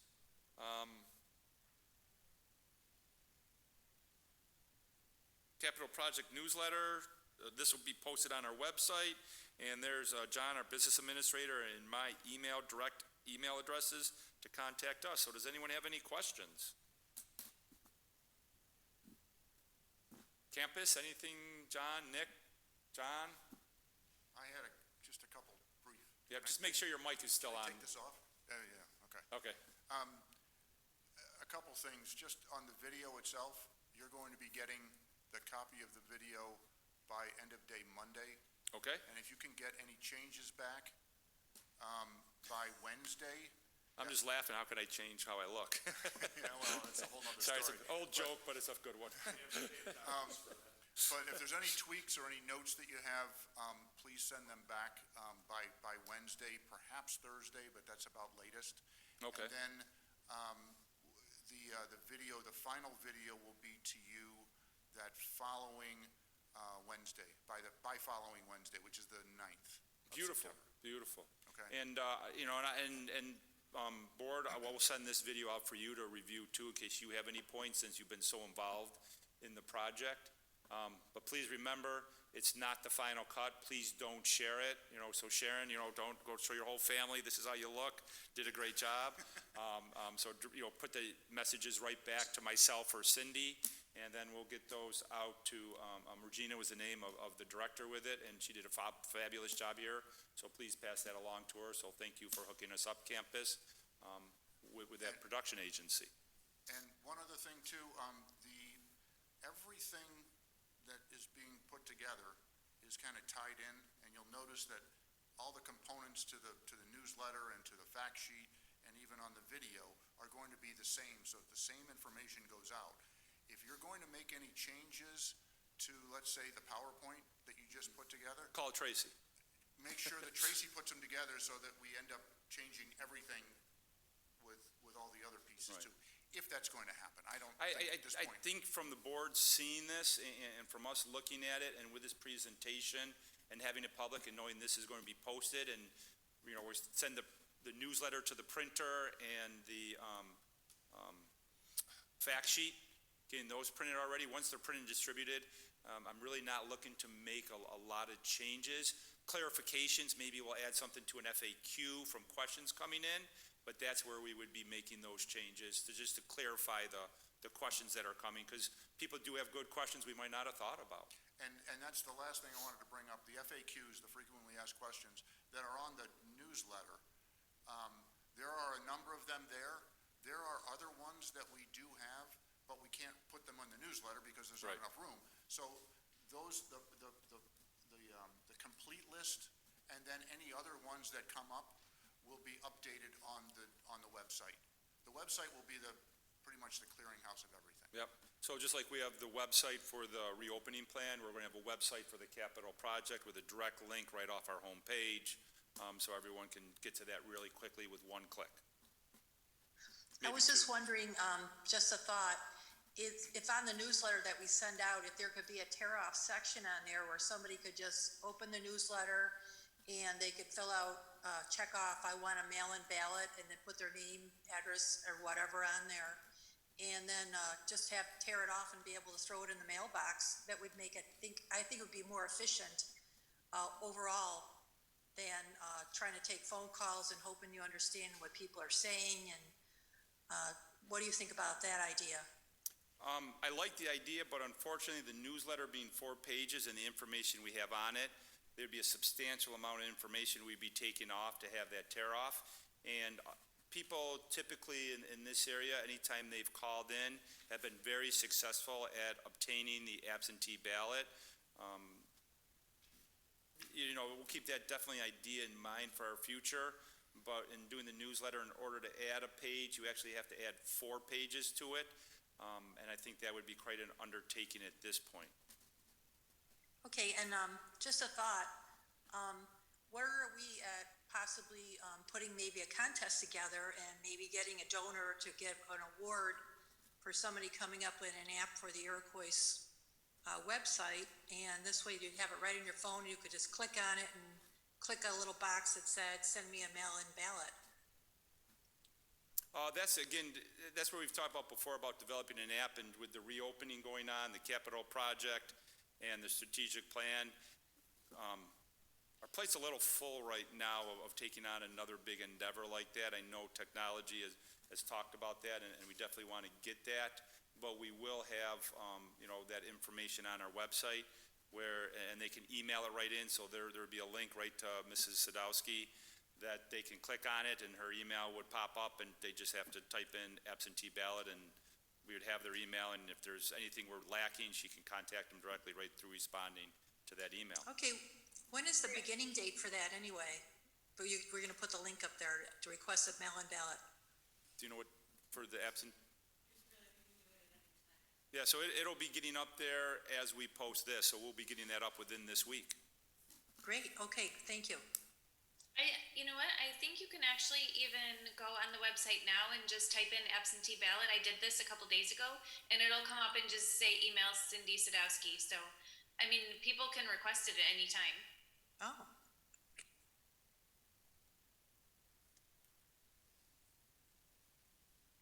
So that's good. That's Yeah, that's real good, especially if you did the search, because we know sometimes that doesn't work well. Yeah, I know, I did the search, yeah. So that's I was great news to wondering hear, the because same thing. we've been How did working we on do that that? one. That search is a tough one for us to get. But I think also a link right there on that capital project website would be another way. That way, if they're not, don't think of doing a search, because sometimes I fail doing that when I'm looking for something. Yes. It'd make it really easy. Yeah. What about, if, for example, so if you have a college student away, does each individual person email her? Can you email from your household? Cindy, can each individual, if someone's away at college, could the mother ask for like 4 of them, or does each individual person have to do it? Do you have a mic over there by any chance? Rather than me repeat her, I thought we'd be really efficient with this. Thank you. The process with absentee ballots, if someone requests one either by phone or email or a letter, I take their name and their address, and then I have to mail them an application. At that time, they fill out the application, they mail it to me, and then the absentee ballot would go out. So that's where the 7 days comes in, because there is some back and forth. Other times, people come in and they just fill out the application, and they sometimes do it right in the office, so it's Like, email, get 4 applications, and then each person. correct. That's all they say. I need the applications for my children. I have 4 students away or whatever, and I would mail them the applications, they would send them back, and I'd mail out ballots. Good question. Anything else? Anyone? I just wanted to quickly say that this has been a long, extensive, and collaborative process, and it's just really exciting that we're to this point and how it matches up with our strategic planning, and just a really exciting time despite the COVID situation that we find ourselves in. Some hope for our students, faculty, and staff, and our community, and our district. Yeah, and I think that's well said. I think this is the right time for this project, and I think this is the right project at the right time. All right, I think, Sharon, I'm going to turn this back over to you. Like I said, I only had 2 things to talk about, so I was going to be really quick. An hour and a half later. And thank you, John and Nick. Great pleasure having you here. Item 7.1, the superintendent recommends the Board of Education declare the listed items as the following items as obsolete, to be used as trade-in, scrapped, or auctioned. Second, Jane. Discussion? All those in favor say aye. Aye. Opposed? Item 7.2, the superintendent recommends the approval of the non-public school transportation late request for the 2020-2021 school year for an additional 37 students. So moved, Michelle. Second, Louise. I'll comment on this one. Typically, the deadline for requesting non-public transportation is April 1st. In a typical year, a normal year, we would we would go with that, and we will allow a few exceptions if there's no additional cost to the district. This year, state ed law pertaining to non-public transportation does specify that you should accept late requests if there is a good reason for it. And this year in particular, there is a good reason, because schools, private schools, public schools didn't really have schedules out until mid-August. We typically wouldn't approve this many in this fashion, but they've been coming in late for good reason. So I would suggest that we approve them, and they are all subject to transportation aid. And I guess just to add, because Gunnar did ask a question earlier when I was talking about people going 100% remote, I would think, don't know for a fact, but I would think quite a few of these 37 students would have fallen into what he asked about people that were electing to go maybe to a parochial school, because how they were delivering instruction during this time. Any other discussion? All those in favor say aye. Aye. Aye. Opposed?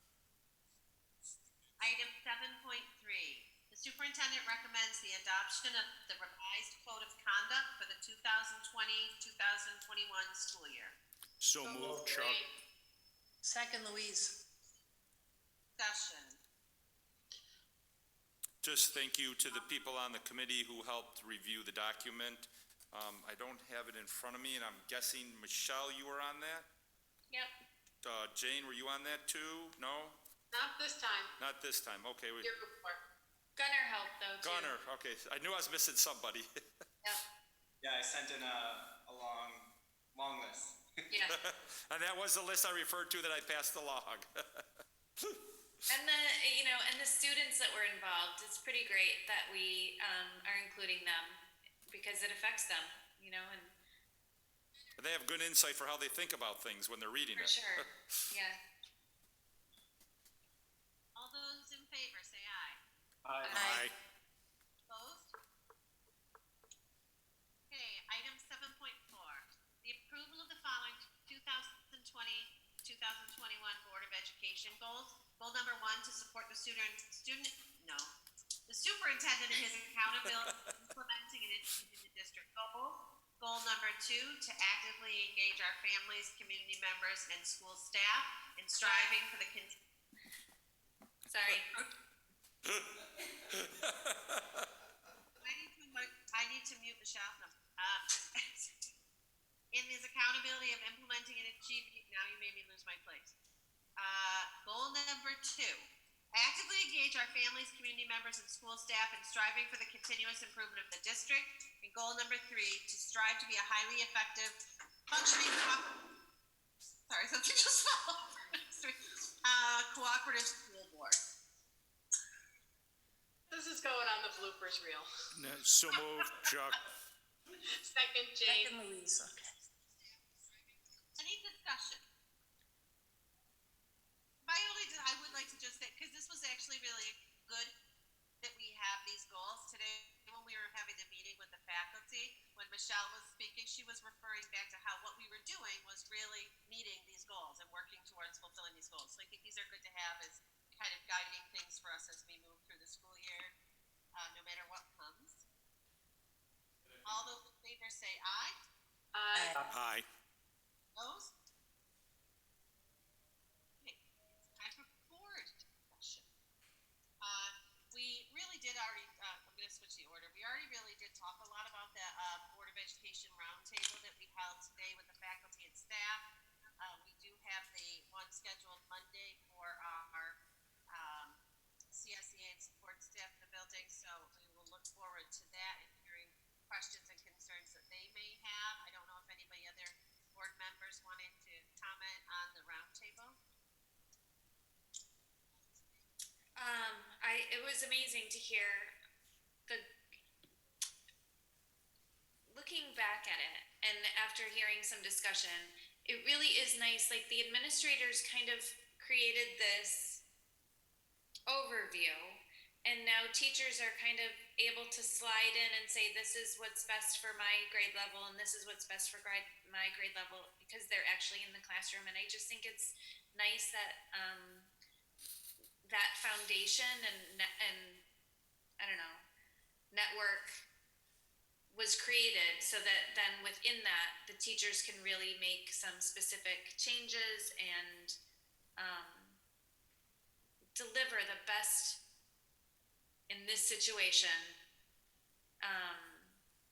education opportunities for the students, and also take care of their own social and emotional needs, because someone mentioned the analogy of putting on your own oxygen mask first, and we saw today that there's a lot of hesitation, there's a lot of unknown, and a lot of emotion, wanting to do the best job that you can. And so making our educators comfortable so that they can then make our students comfortable is really a critical piece of this. And I think we're really working nicely to get there. And I appreciate it very much. Doug said it's so important too. Going into these meetings specifically related to COVID, we're not choosing a spelling program. We're talking about re-entry into school during something that none of us have experienced in our lifetime. So we know that amongst the board, amongst teachers, amongst students, amongst families, and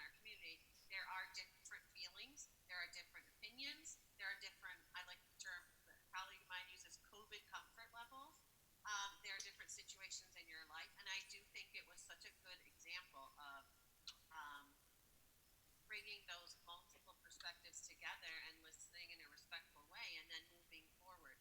You're not going to make every person happy on every single item, but that collaborative process is just so important. And I think it's definitely something that we strive for as a board, and I know the district does, in that transparency. So I was really happy with it and grateful that people came and spoke and shared, and thought it was a great experience.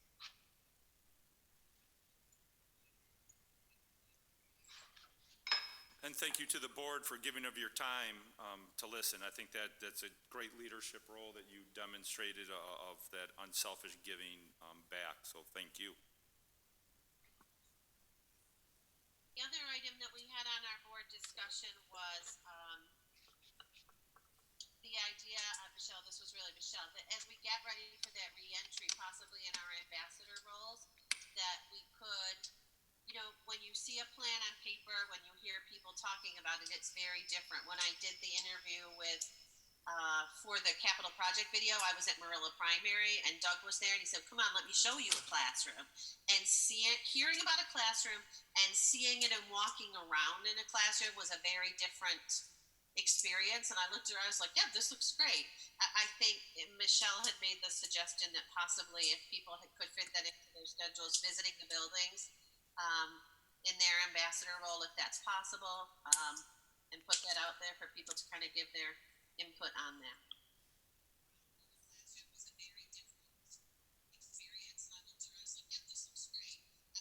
I think that's a great idea. I think, that shows that you can express your appreciation, to the administration. I'm sure there'll be a few teachers in there working, getting prepared, so you can give a special thank you, and even for the time they spent, joining the roundtable, and that the work they're going to be doing, it's tireless work. And then you can see what's in there and what the students will be facing, and you can answer direct questions. So if you could find time, even if an administrator is not there, of the building, I'd be more than happy to take you around, show you a few different rooms in any of the buildings. So just let us know. Thank you. Thank you for making it so transparent. I think I'm going to take you up on that, Doug, because I'm in the ambassador for Wales Primary, and I can get there early. I know you start early too, and I don't have to be at work until 9 with this new position I have. That would be fantastic. Excellent. Just let me know when, and Kim might actually even be there that early in the morning, so she might be there already, so that'd be great. For board discussion. I had one more item to discuss really quick. I saw an alert come in from Nisba that the U.S. Department of Agriculture extended the school nutrition waivers again until September 30th. So I just wanted, I saw that come in through a Nisba alert. So I just wanted to share that and make sure that was going to be communicated with our building principals to make sure that is then in turn communicated with members of our community. John's nodding his head yes. I don't know if you guys can see him.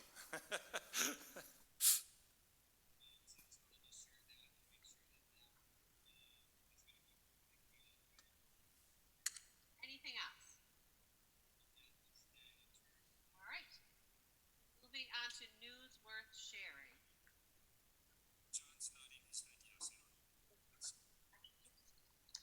We have the Nisba virtual conference, and Cindy needs to know whether you want to attend or not by Monday, August 31st.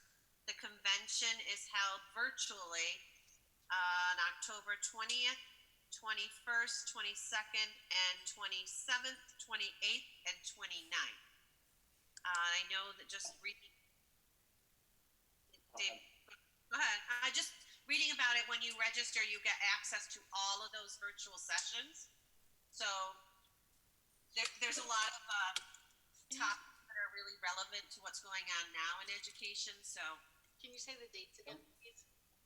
What they decided to do was put the pre-law conference and the pre-communications conference there in the first week. All the programs are in the second week. Everything is being recorded, so it's actually running during the day, but everything's recorded, so you can then, like if you're working, you don't have to log on during that time. You can come in the evening, watch any of the programs that you want. You could watch them into the following week. The business meeting will actually take place on Saturday, so whoever the voting rep is, right, for our board, I don't know who that is, they would need to make sure that they are available on that Saturday. And I believe it goes for 2 or 3 hours on the voting part, but they're limited, or maybe it's only 2 hours. They're eliminating all the speeches that they usually give at that annual part of the meeting, and they actually have performances that will be done virtual also.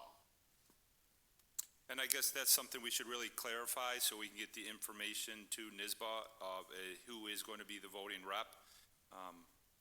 We can put it right to the president, make her do it, or we could have a volunteer. I think Chuck did it once a year, but I think he's already done it, maybe moving on to somebody else. Just so you know, it is a time commitment for that meeting. I mean, it's very worthwhile. Basically, that solidifies our slate, you know, for legislative issues.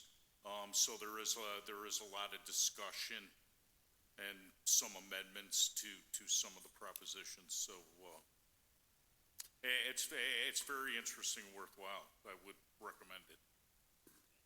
In person, it was usually about 3 hours. I was a teller last year where I had to count all the votes within the section. And I don't know how they're doing the votes on this particular one, but it's, like I said, it's going to be less time. It's not going to be the 3 hours in length because they will be cutting out all of the speeches. So it's just the debate on any of the legislation or the proposals that they want to go through, the resolutions. What's the date? So the dates of the whole conference, 20th, 21st, and 22nd, and the 27th, 28th, 29th. I don't know which of those is the Saturday date. And the Saturday, I think, is the 31st, I think. Halloween? Halloween morning. Oh my God. Can we dress up? Yes, you can, and I want to see it.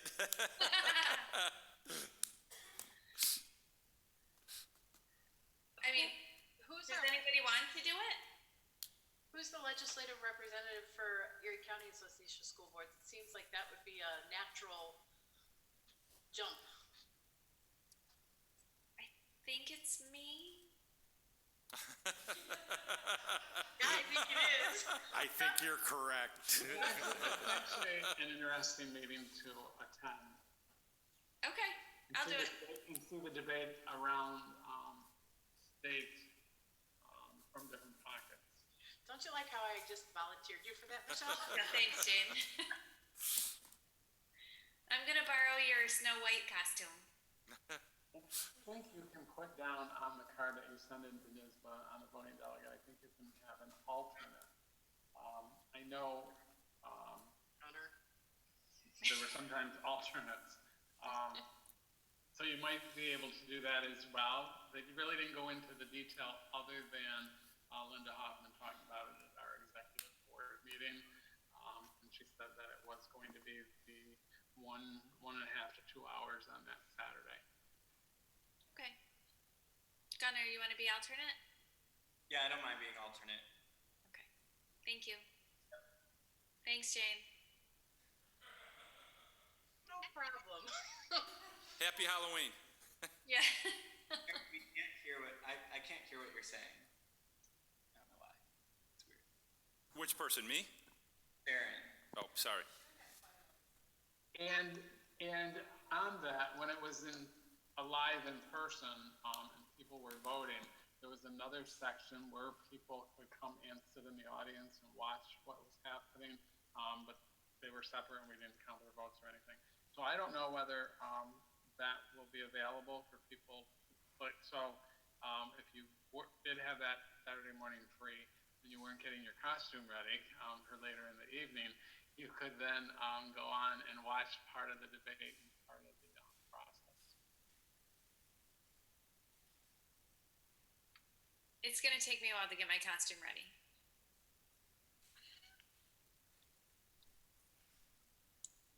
Okay, is there any other news worth sharing? I know it's late, I have a few quick things, to share with everybody. First, just a reminder, the agenda committee, we have a time, we're meeting tomorrow morning at 9 a.m.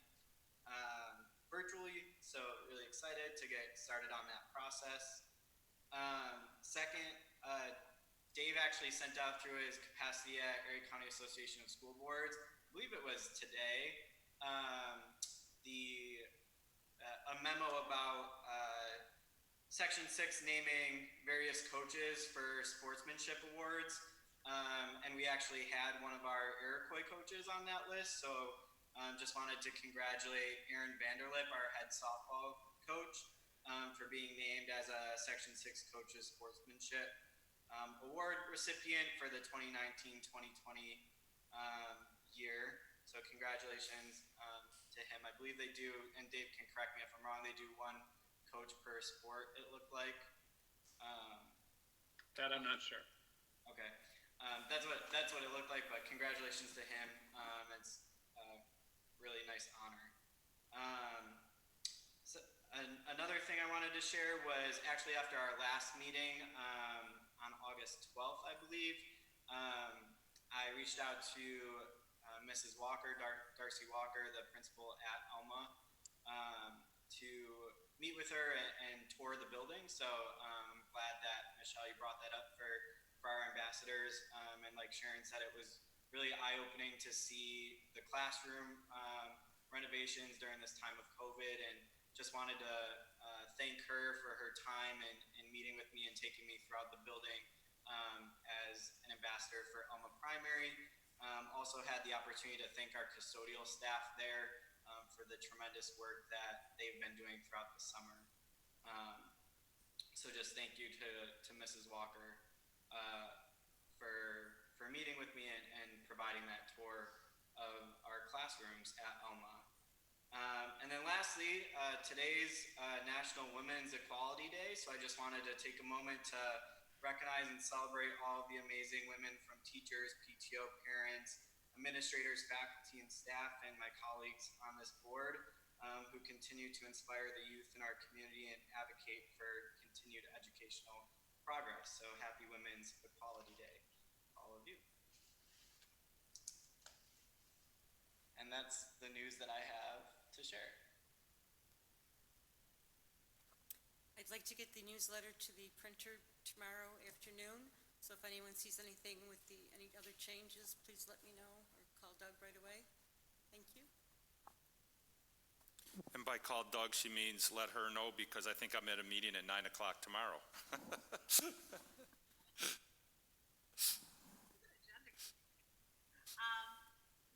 Okay, then moving on to. So are you, aren't you? Session. Doug? No, but I'm good with everything. I was just making sure Cindy was at the right meeting too tomorrow. Sorry, I didn't realize my mic was on. We have no executive session tonight? Sorry, no executive session either. I really got to pay attention now. I have a question for you. Okay, then we need a motion to adjourn the meeting. So moved, Chuck. Second, Dave. Third, fourth, and fifth. Could we talk about this? Yes, we Yeah, did. Chuck, come on over.